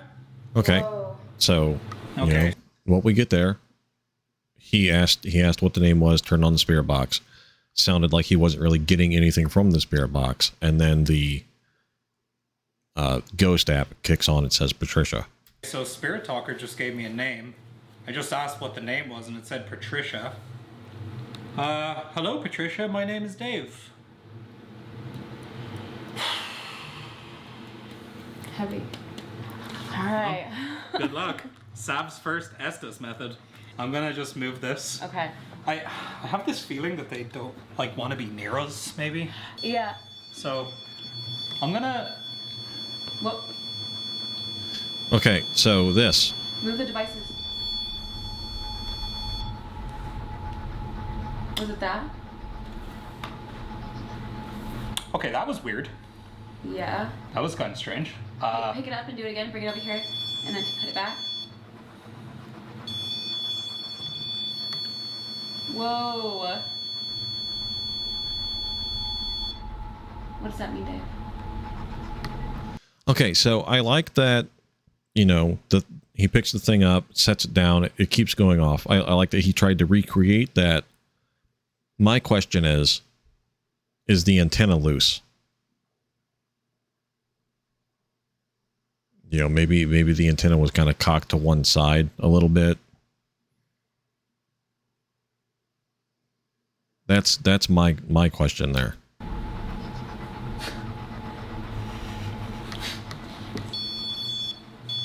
I just want to like test this as much as possible. Do it again.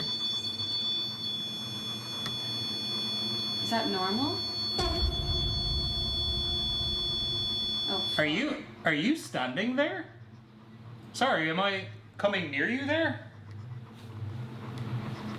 Could you touch this and make it make noise again? The witch is here.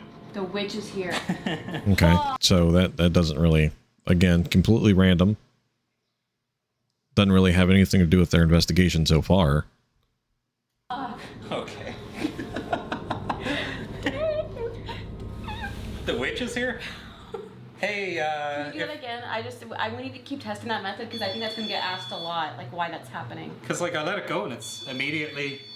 Unless it's over there. Why is it doing that? There's nothing near it. But it's like doing it... Lights?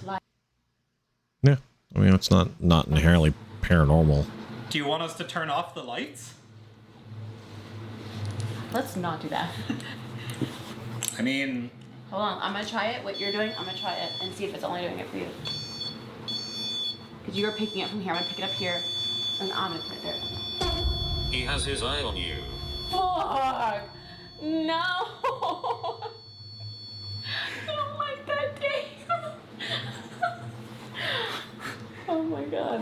Why is it doing that? This makes like no sense. Because it stops eventually, right? Like... I'm a man. I'm a man. You're a man? Are you the dad? Potentially? The witch is here, lights. He has his eye on you. I'm a man. That's weird. I've never seen that happen before. Okay, so he took the batteries out, you know, replaced them. He's doing his best to try and debunk it. So we'll give him credit for that. The spirit box still going off, still, you know, saying random words. There's not a whole lot there. Let's keep going. Same, but usually when you stop touching it, it stops doing it, right? You asked. He shot me. He shot me. Your wife was having an affair, and the guy she was having an affair with shot you? See, we didn't hear anything to say that there was anything at all about an affair. This is an example of what I call connecting the dots. I don't see anything inherently paranormal here. They're just going off what the Spirit Talker app is telling them. There's nothing there, in my opinion. It's just an app generating random words. Is that correct? If that's right, you can turn on the flashlight over there, or you can touch that red light.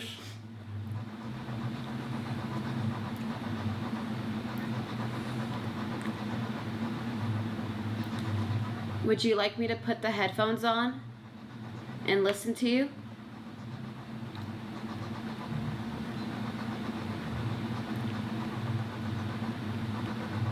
Do you want us to turn the lights off?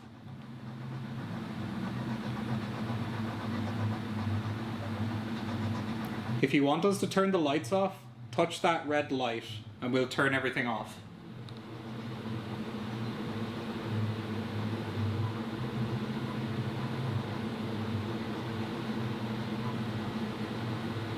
She killed. She killed.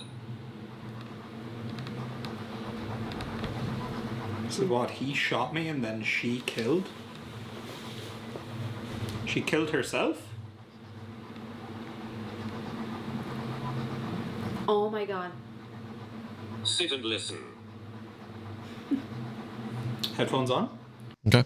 More randomly generated words, not inherently paranormal. Nothing malicious there. I do like that, you know, they're leaving in the long periods of silence because that means that, you know, they are sitting and listening. So that's good. All right. All right. Blindfold on. Sav, can you hear me? Can't hear me? Okay, Sav can't hear me. So all she's hearing right now is static from the radio. So Sav is going to call out anything that she hears while she's listening to the radio, and I'm going to start asking some questions. Okay, just like that. She got what? Is there somebody in this room with us right now? Florence. Florence. Be Florence and Patricia, the two girls. It said there was kids here. Can you tell me your name through this device that Sav is listening to currently? Nothing. Okay, so we see him trying to switch up his tactic here. He now wants them to call out through the spirit box instead of the app. That's good. That's good. That means he's looking for an alternate form of I don't want to say proof, but he's looking for an alternate way to verify what the app is telling him. Whether he knows, you know, what he's doing or not, he's doing a good job of trying to debunk what he's seeing and what he's hearing. Is there anybody here that wants to speak to us? Anybody at all?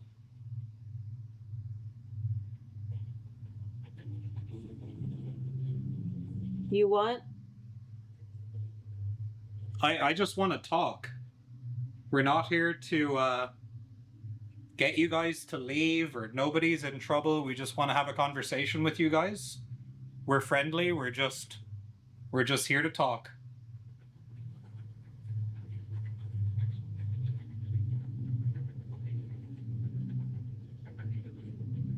Was there ever anybody hurt in this house? I'll use my voice. I'll use my voice. Okay, again, completely random. Doesn't have anything to do with their investigation here, but completely random. So let's keep going here. Okay, thank you. Do you want us to leave?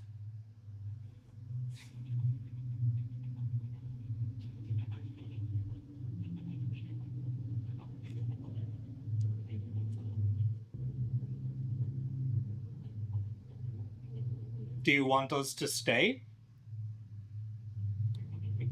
Little. Little?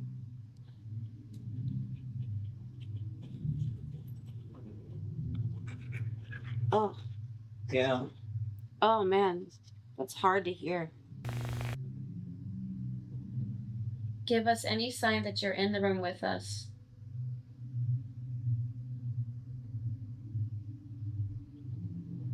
Knocks. Knocks? Should we listen for knocks? If you feel comfortable knocking on a door or a wall or something to let us know you're here, we'd appreciate that.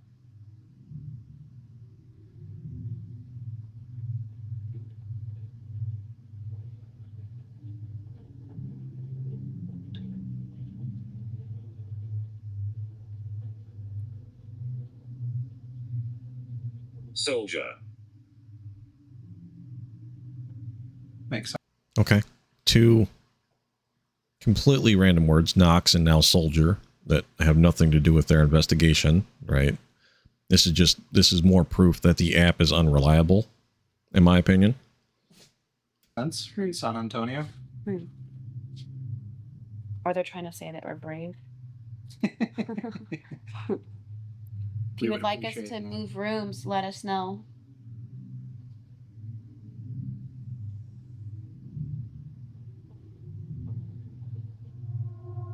Edge.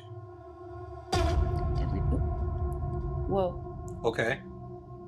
So do you think that means they want us to move rooms? Yeah, every time we mention something about that, remember at the stairs? Yeah. Yeah, the lights went out. Or, that's the first time that flashlight has gone off in forever. yeah.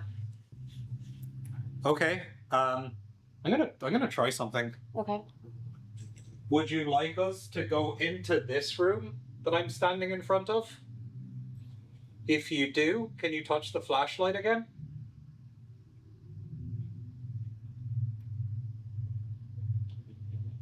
Or you can set off any of these devices here. The thing at the top of the stairs, the ball, there's balls around the room that light up. Even in the middle of the floor there, that little green light, if you touch that, the light will go off and we'll know that you're trying to communicate with us.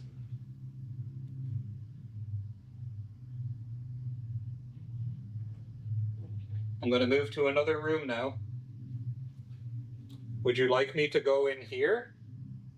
This room that I'm standing in front of? His voice. His voice. My voice? Dave's voice or someone else's voice? Oh, wait a minute. If you would like us to go back downstairs, can you touch the flashlight?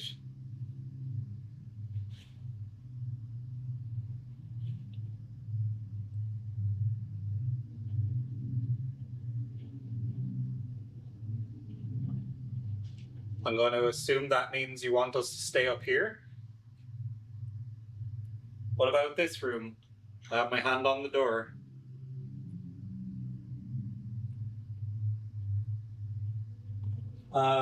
Okay. I can't see the flashlight, but my friend can. Do you want us to go into this room? I have my hand on the door.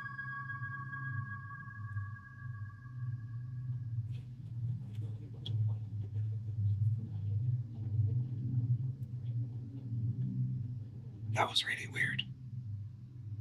I put my hand on the door and like I pulled it out all the way, but like it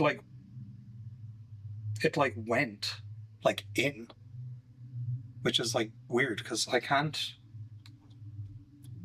like, it doesn't go in and out. Standing beside you. Okay. What was that? Was that the flashlight? I don't think so. What was that flash? I don't know.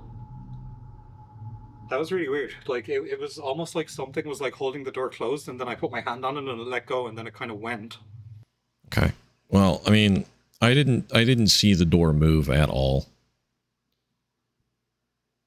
He may have experienced something there, but I didn't see the door move. I saw him put his hand on the door and then react to the door.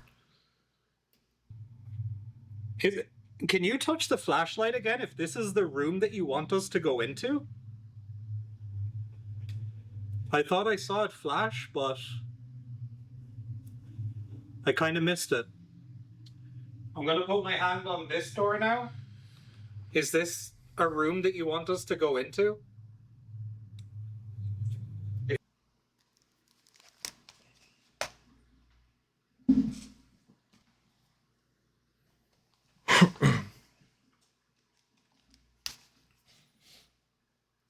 If you could let us know by touching any of the devices or turning the flashlight on. Okay, we're going to speed it up a little bit. If you could touch that red light.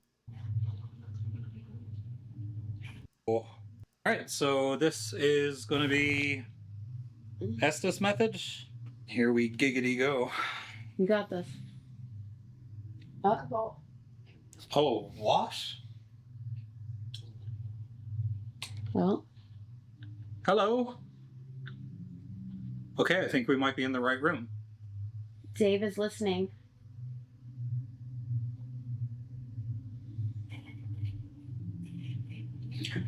Oh.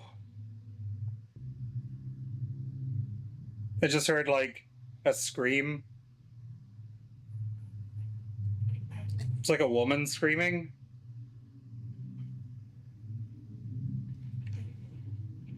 Oh.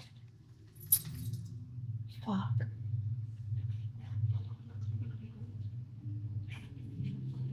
Help me? How can we help you?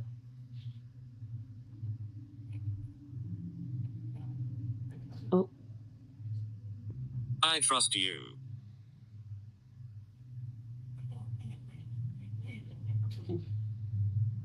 More screaming.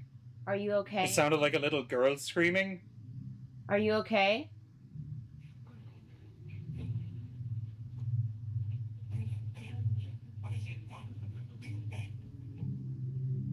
Can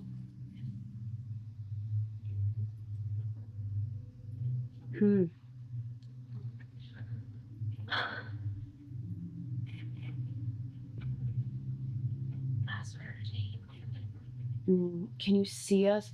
Can you see us? God. We can see you touching the lights. Are you okay? Dave said he heard screaming. Oh. Wow, that's going off so much right now. What the fuck? I'm there. Oh my.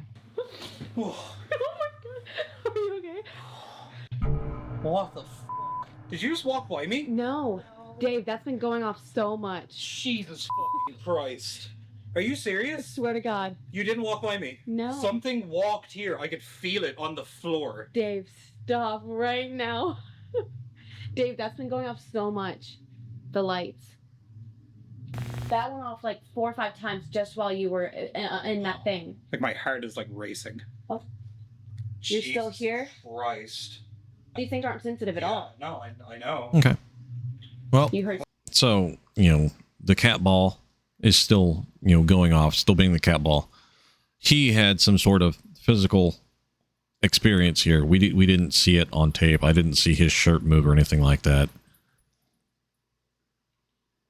He apparently heard screaming in his Estes method as well, or Estes experiment as well. So we have no way to verify. We can't hear what he's hearing. Let's keep going here. Holy. Describe.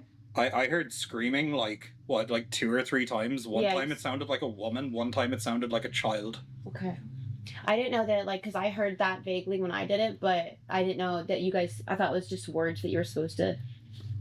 And then I heard help me. That's the most we've seen this all night. Yeah, that's super weird. This is crazy. Holy. That is the We saw you jump multiple times. that was when I heard the screaming because Yeah.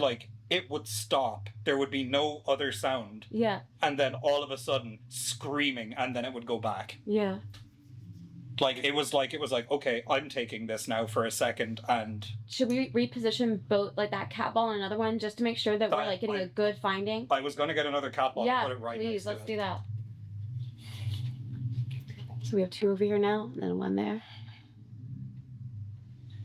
Okay, so we have increased the number of cat balls now. I think it's in an attempt to see if there's something wrong with that one cat ball.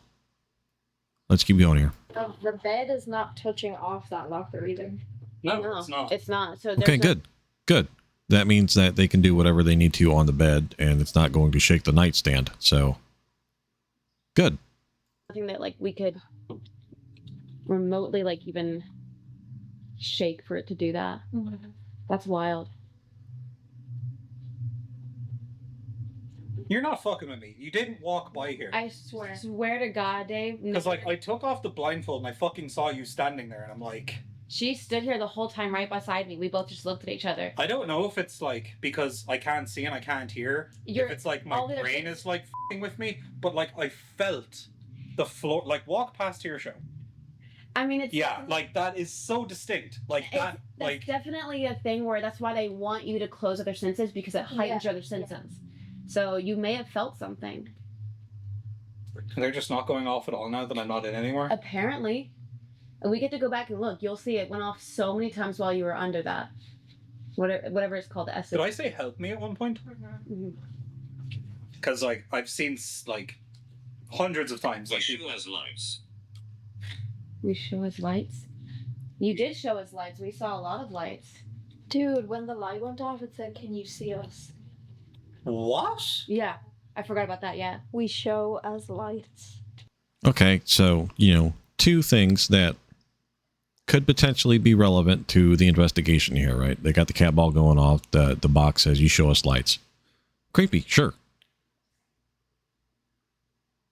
It's not... It's creepy. I'll give it that. I don't really have any way to explain it, but I'm going to stick to it that the apps generate random words. And now it's sitting on the bed, and there's somebody sitting on the bed next to it moving around. It's creepy that it addresses, the lights. It's creepy that they had the cat ball going off, but is any of it inherently paranormal? No.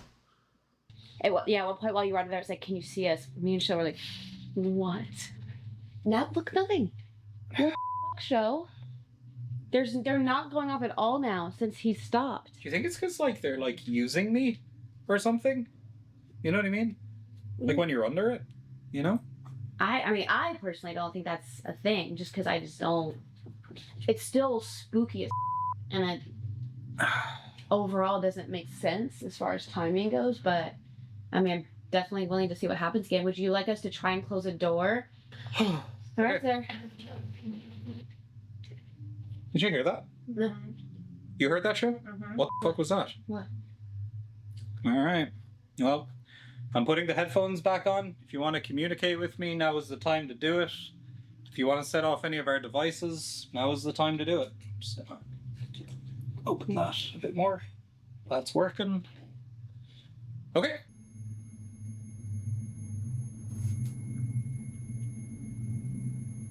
That caught that. Oh, the ball. Oh my god. Whoa. Whoa. Okay. That's a change in temperature. And I caught that on my phone. And the ball went off at the same time. Ball's going again. Ball's going again. Okay. And So the flashlight just lit up. okay. See it?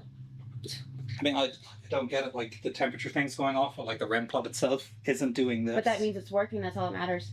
Yeah, We'll but just- like I guess they like the balls. I don't know, they're like avoiding this thing like the plague, I don't know why. One light. One light.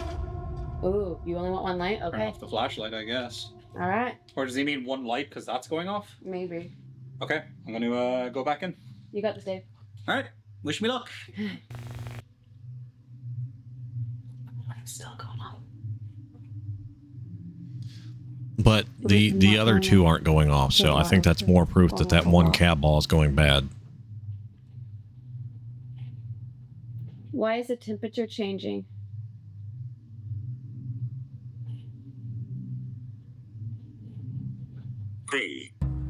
Prove. Who's in my house?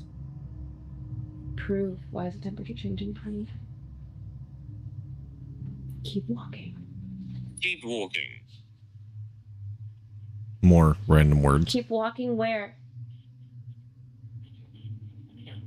Talk to us? Okay. See, he's saying one thing, the spirit box is saying the other. They're addressing the spirit box. Why is he... Oh, sorry, not spirit box. Why is he doing the Estes method if they still have the app going?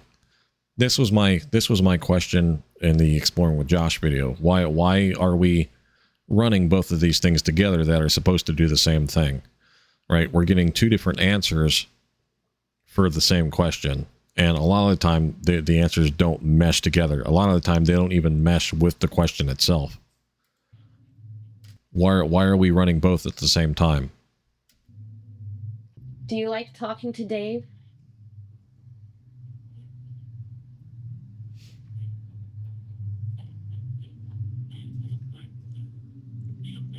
Would you like us to turn off the flashlight?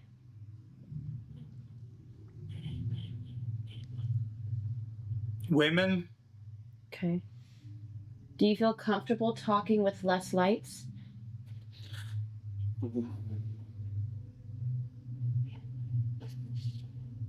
Ryan. I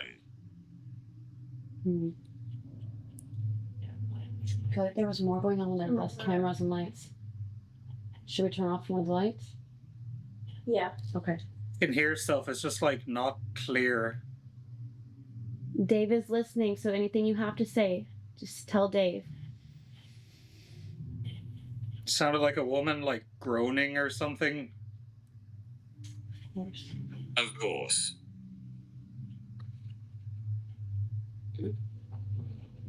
Would you like us to stay or to leave?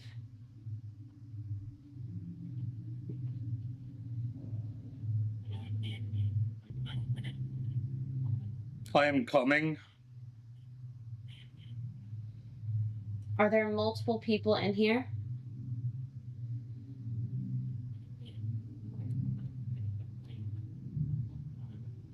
Would you like us to close the door? Correct. Correct. Multiple people in here? Or door? Oh. I just heard like Tell us what it was kind of like breathing in my ear Ooh. for like a second. I asked if there were multiple people in here and then if we should close the door, and it said correct.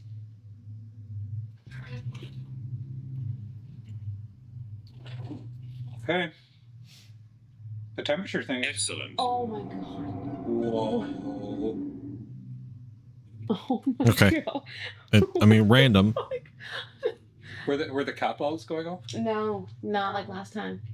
Okay. I guess I'll go back again. Whoa. Okay. You want me to go back in again? If you're happy, we close the door. Can you set this light off next to me? Just touch it like this. Oh, Dave, you f***ing scared me. We know you like the flashlight, but we really appreciate it if you touch this. That's the first time that's gone off since you've been under. Really? That I've seen. Okay. So just try and be clear with me. Take energy you need from any of the devices in the room. If you want to communicate with the other two people here, touch any of these devices. Okay? Alright.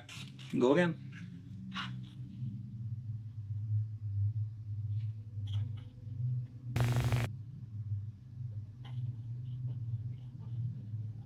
Portal? In the house? Oh, more breathing. Okay. 3 children here. Leave? I think we should leave. Okay. So more random words about children. And his Estes methods is saying, please leave.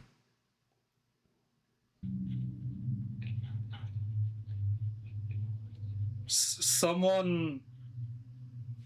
Something? Okay. Okay, so look at how much he's shaking. Look at how much he's shaking this antenna right here. All right, I don't know if he's doing it just to fidget, because you know I know that when I sit still, usually I have my leg or something going, just to fidget with. I don't know if that's his cause. I don't know if it's nerves or anything like that, but pay attention to it. Would you like us to pack up our things and go? Burn me? Go. Chairs. Would you like us 3 to leave the house? Please touch the REM pod and let us know.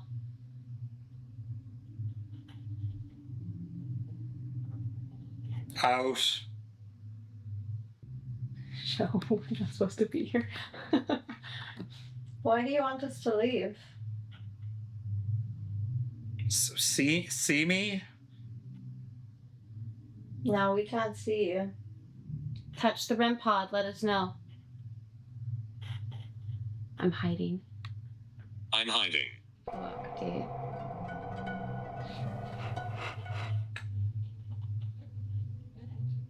Oh, yeah, no. You did good. You did really good. You started. It does not want us here. I started hearing like Gray. We asked a lot of questions about leaving and not being here, and everything we said and not said correlated with that about us not being here. That we should leave. Okay, again. Yeah, like there was like one his leg voice going. that, like kept coming back. That was kind I don't know if that's nerves or him, you know, just fidgeting. I am kind of the opinion that maybe it's nerves. I think he's been slowly building up all night during this investigation. kind of gravelly and like old. Just like. And those just stopped after the first time. Just completely stopped, Dave. I can't wait for you to go back and watch the footage of those going off over and over and over again. God, I feel like the second time I got like nothing, and then that time was like there was like a lot.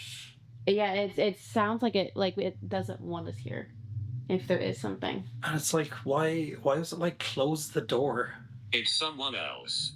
Oh. Okay. Someone else doesn't want us here? Okay, more random words.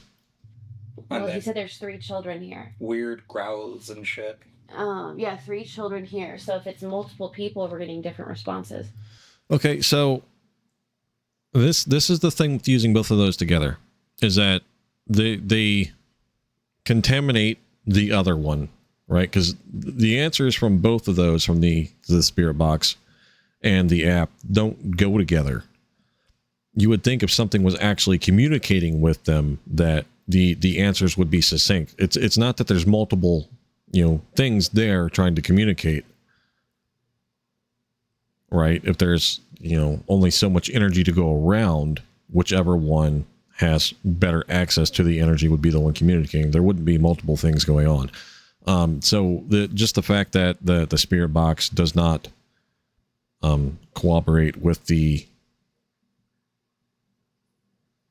app. I was blanking on the name for a second. Yeah, the fact that the spirit box doesn't collaborate what the app is saying to me is more proof that it's just randomness from both sides. I don't think there's anything really paranormal there. But I do believe that at this point in time, look at his face. And the fact that he's fidgeting. He's scared right now. He's got, whether he wants to show it or not, he is scared. I think he's actually more scared than the ladies are, just because of his physical reactions throughout this whole thing. It's just strange. That's just like freaking me out. Okay. All right, we good? I think so. You good, show? Mm-hmm. Okay. Argument. Suppose so. Go. Whoa. Was that his foot? Why are you here? We are here to talk with you. To hang out. I think we should open the door back. Do you agree? I'm gonna open the door. Skin Dave. Creepy like you can do that. Whispering. I don't know what they said.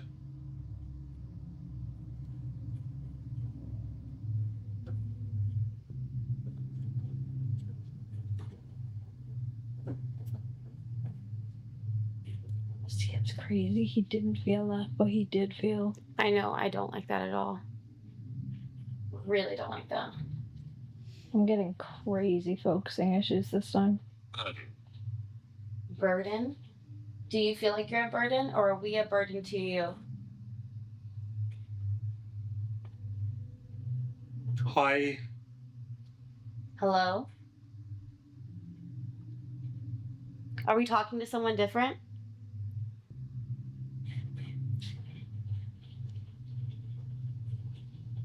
Hey. Hi.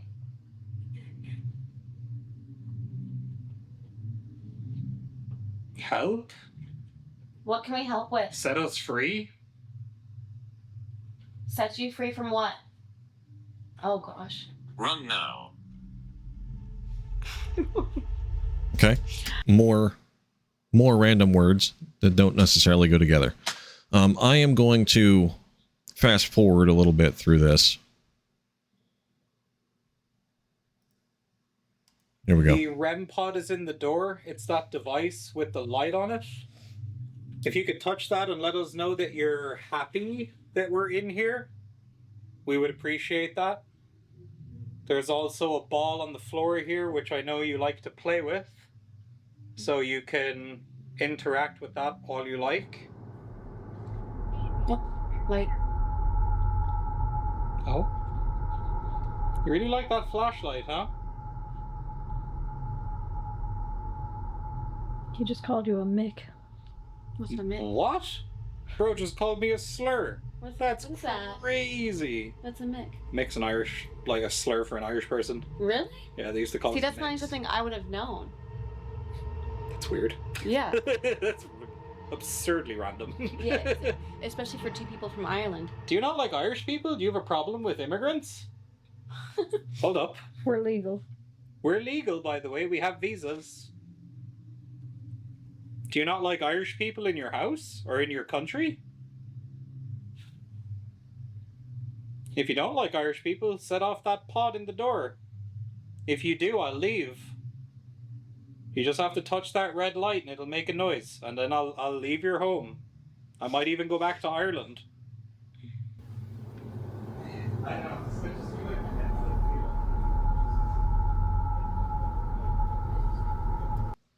Okay. They went and took a break for a little bit because Dave started to feel nauseous. Remember what I said about, you know, him being scared and him fidgeting a little bit because of his nerves? I'm pretty sure that this right here, nerves can make you sick. They can make you anxious.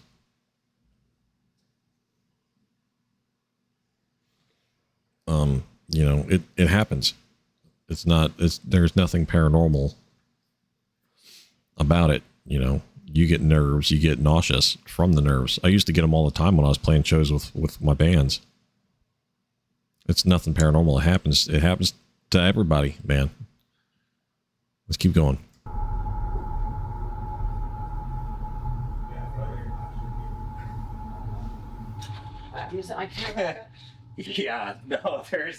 Yeah, there's something weird in here. Really? Yeah, no, like as soon as I walked in. Yeah, there's fucking... I mean, this is where Eli was at one night. No, this is... He said no. Like I said, Eli, this is when he was on. He would have been sleeping right here. On that, not blow up mattress, but it was just a mattress. Yeah, no, I immediately feel like sick again. Weird. I was fine when we were downstairs. Did the phone say anything while we were downstairs? Her, knock, 3 children here. You will hear children. Hear children. Okay, so now we're saying some of the 3 children here knock. You know, we're getting repeating phrases. Again, it's supposed to be random, but you know, we're getting repeating phrases now. So it kind of makes me think that it loops some of the things. Stay out of the forest. That doesn't really have anything to do with their investigation here. Skulls doesn't really have anything. Bertram, that's a name. There's really nothing there that has to do with their investigation. Bertram? Seth, can you hear me?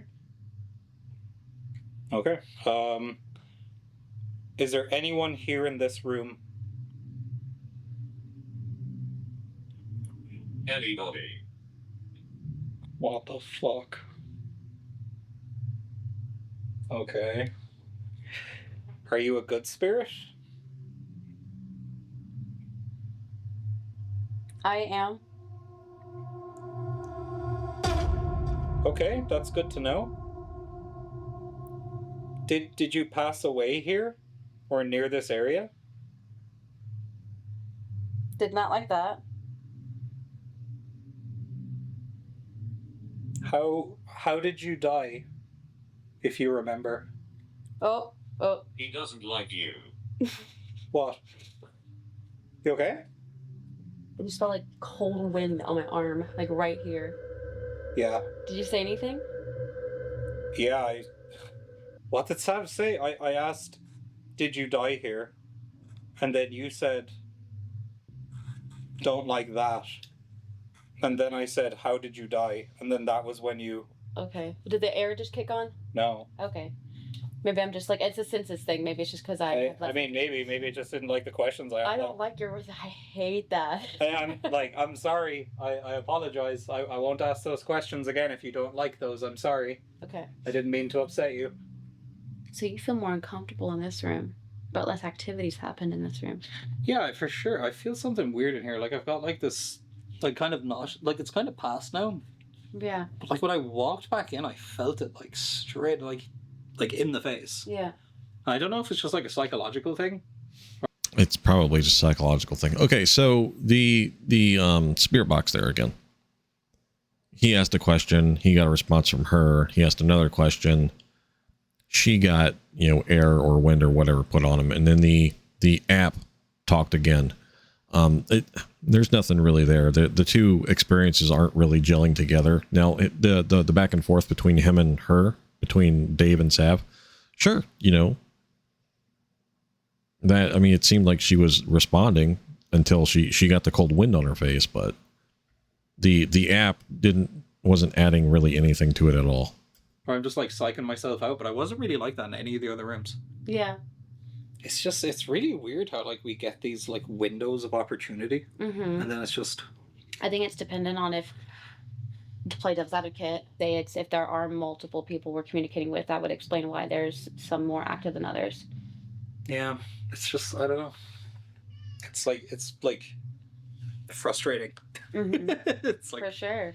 I don't know, I guess my whole thing is like I want to believe, but I'm also at the same time like I need something like solid. I don't want to be like, yeah, this place is for sure haunted, but we don't have like. No, there'd have to be substantial evidence for us to say that. Yeah, for sure. There's definitely stuff here to continue to like look for or research in the future, but. Oh, for sure. Yeah. I think it's, important not to be like, this place is haunted when there's not a definitive like. Yeah. Other than like what other people have experienced and told us, we've not yet seen that. Yeah. Okay, good. Valid takes on all of that. They're not wrong. What they're saying is, they can't rule out anything being paranormal there, that they, just because they haven't experienced what other people have said. It's not I don't think they've experienced anything there paranormal tonight. That's just my opinion. I think they're doing a fine job during their investigation. There are things that I wish they would have done more of, but I think they're doing a fine job for their first investigation. You did see something though. I did, yeah, but at the same time, it could be like, was that just, imagination, peripheral, playing tricks kind of stuff? Like it was personal experience. You don't have to explain it. You can't really count it as evidence because nobody else experienced it. You didn't get it on. You don't have proof of it. You don't have physical proof of it. You don't have it on tape. You don't have a recording of it of any kind. It's just your word. There's no real proof of it. It's just a personal experience, man. You can write it off and leave it at that. Yeah. It's hard to say, but I mean, like, the thing that freaks me out is like Eli with the running up and down stairs, and other people have heard that too, and it's like. And then a child laughing. The child laughing thing too, yeah, and then. And then he heard the staircase thing as well. Okay, so more examples of personal experiences from people who didn't document it. It's not to say that they're lying or anything like that. There's no maliciousness in what I'm saying here. It's just listen. It's just a personal experience. It's not documented. We have no proof that it happened. We just have their words. That to me is something that we can't really use as proof of the paranormal. Yeah. So that's where it's like stories coinciding. Another name, Penelope.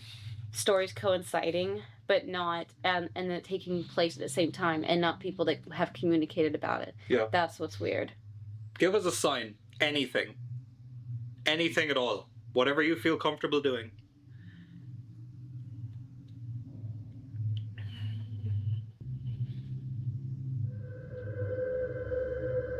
Oh, there we go. So weird. That's all we need. It's not been doing it this entire time. No. And you said anything you feel comfortable doing, and that's what we've gotten the most since we've been here. So weird. Like, what is that timing? Like, we've been here for how long? And then we ask a question, and then like 2 seconds later it goes off. If you guys want to come back with a couple friends and like go at it again, let us know. Yeah. Yeah. I'll be here like editing it, and I'll see something in the footage, like something. Don't say that. I mean, we don't know. Yeah. Hopefully, it would be. Oh my god, it would be the cherry on top. That'd be so nice. Stop. What did that say? Prepare. Yeah. Oh my god, Dave. Okay. Prepare for what you're gonna see on the footage. At this point, like, I'm ready for it, dude. I think it was referring to you saying you're gonna see something on the footage. Oh, right. Hopefully. Hey, if you showed yourself to me on camera, I appreciate it. I would be very thankful. So, just for context, it's almost witching hour. And we weren't really getting anything upstairs anymore, so we decided, I think it is moving the table. I'm just going to touch off the table just to see.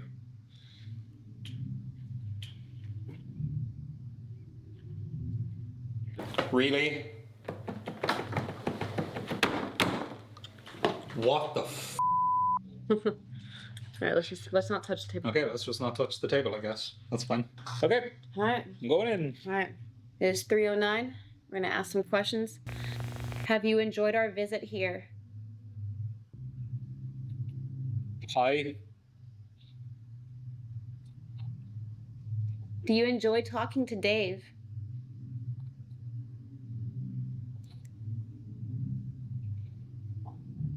Hey. Okay. Do you want us to stay longer?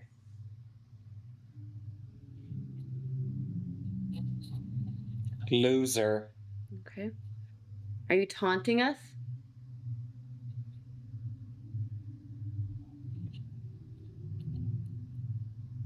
Do you have something to tell us?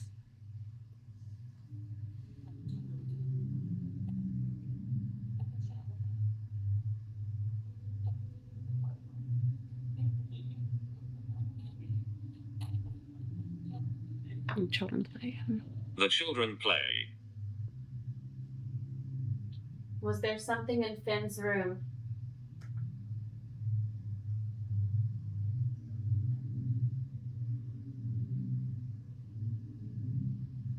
Was there anything in Connor's room?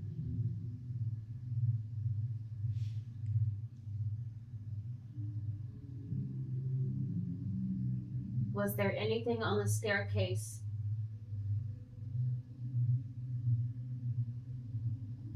Is there anything in this house at all? You? Okay. You, but it's like... Okay. So I'm not 100% sure what's going on with this part. There is, I'm assuming, you know, we have the static cam here focused on the door and they keep zooming in on it. I'm assuming it's because of the artifacting going on back here. And what I'm talking about is when it zooms in, there's like pixels that move this way.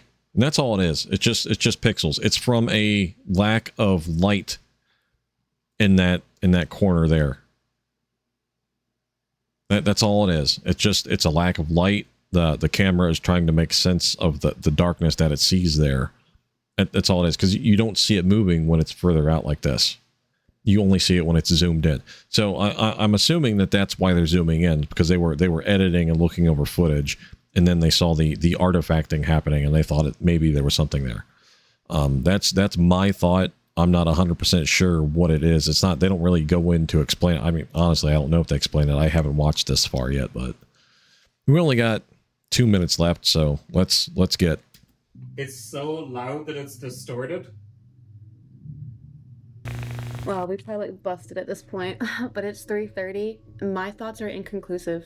Yeah, kind of same. I feel like we got a lot of stuff, but none of it like lined up in a way that shows any kind of like consistency or proof. Right. We had a few kind of, I'm gonna say, intense moments, but There were some moments there that were definitely, that had us kind of all riled up. But yeah, we would have to see a lot more in order to put anything together and come up with some type of answer. But for now, we're gonna leave it. But this is something we could maybe give a part 2 on. If you guys want more answers, we could bring in some friends, maybe have Eli, Cody, and Brandon come with us, and we'll spend the whole night here and come up with some answers, hopefully. So yeah, I would be down, because I feel like there could be some... This freaking flashlight is annoying me. It just keeps going off. I feel like there definitely could be something. Maybe it was just a bad day for it, or maybe we just didn't hit the right spots, ask the right questions. I mean, it was our first time. I still feel like we did pretty good. I think so. Maybe you saw something we didn't. If you did, let us know in the comments down below and we'll give it a check out. Next episode's gonna be a lot more sinister, unfortunately, a lot darker. I know that's what you're here for. So any last thoughts, Dave? All I'm gonna say is that this was the test run. The next place we're going to is going to dial it up about 10x. Would you agree? Yeah, unfortunately, then the one after that is gonna be like 10 times bigger than that. We knew this would be kind of a safe space to start this, but we did have obviously some reasons to start here. But yeah, the next place is not gonna be fun, so I hope you guys are prepared for that. I hope you're excited. So subscribe. Yes. Like the video, share with your friends. Thanks for watching. That's See you next time. Okay, so my thoughts. I think they have potential to be good. I think that they were, as the investigation went, I think that they started to get a little bit too too into the Ghost app and the Spirit Box and stuff like that. Those things, you're really just listening to random words on those. There's no real context to them. There's no real way to fit them into the investigation. I would urge them to learn more about their equipment, both the good and the bad side of the equipment. You know, the EMF detector and the REM pod that play together. You know, using the EMF meter correctly to figure out where the high EMF is, instead of using it as a tool to talk to ghosts, because that's not really what it's designed for. You're not picking anything up. You're just searching for high EMF signals. You know, realizing that the Spirit Box and the app are really just giving you random words and stuff like that. Stuff that they can work on. I think that they show promise. I hope that they continue to be honest with the audience and continue to be honest as the investigations go. I have subscribed to these guys. I will be watching them with great intent. I don't really have anything else to say. I will link reference videos from my contemporaries. I think that's the proper word. In the description below. Anybody has any questions, comments, concerns, you know, leave them down below. I will do my best to answer it. If any of my contemporaries watch this and they want to answer some questions, you know, hop into it. Great. If you can, go to Ghosted's channel, you know, leave them a nice comment. I think that, you know, for their first investigation, I think it was pretty good.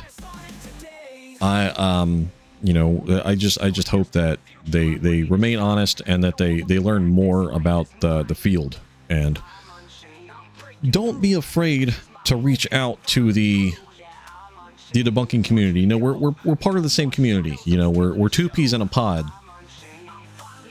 Reach out to us if you have any questions or, you know, comments about anything to do with the paranormal. We are a resource that you guys can use. The whole community, you know, you need to know anything at all about anything going on, any piece of equipment. Reach out. You know, you guys aren't in this alone, you know. Reach out to the debunking community, because this is a great community to be part of.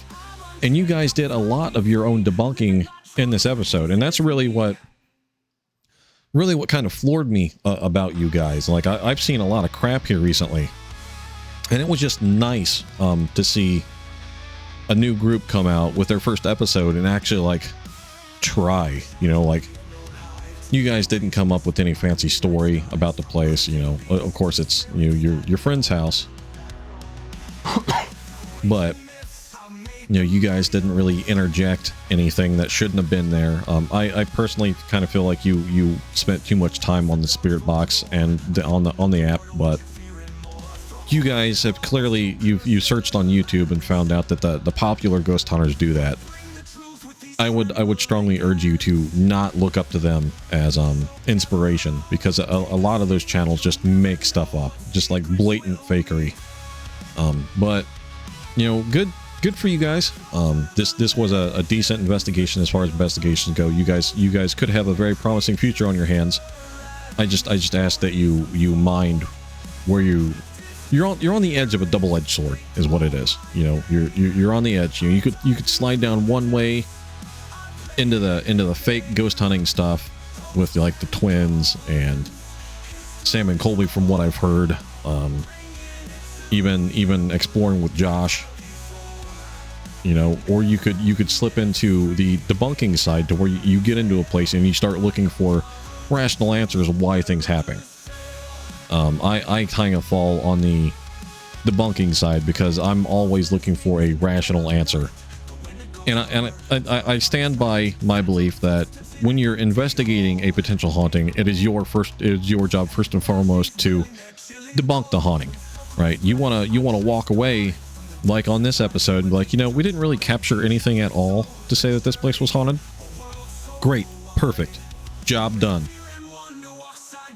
Sure, you know, there could be creepy experiences there, but that doesn't mean the place is haunted. So you guys did a good job. I'm here for it. I've liked, subscribe. I will continue to watch your content. I will continue to leave you comments, and you know, good job. So, you know, if any of my community wants to go watch their video without, you know, without me hopping into there and injecting my, you know, opinions and all that. You know, go check them out. If you want to, go check out their video, leave them a comment, say, hey, Stone Rock sent us. Appreciate you guys. See you later.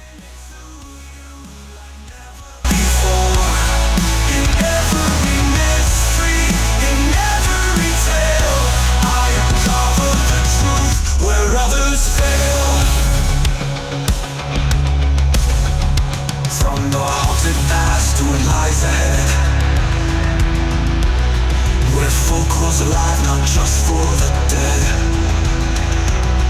I take you deeper than you've ever gone, from dusk till the breaking of the dawn.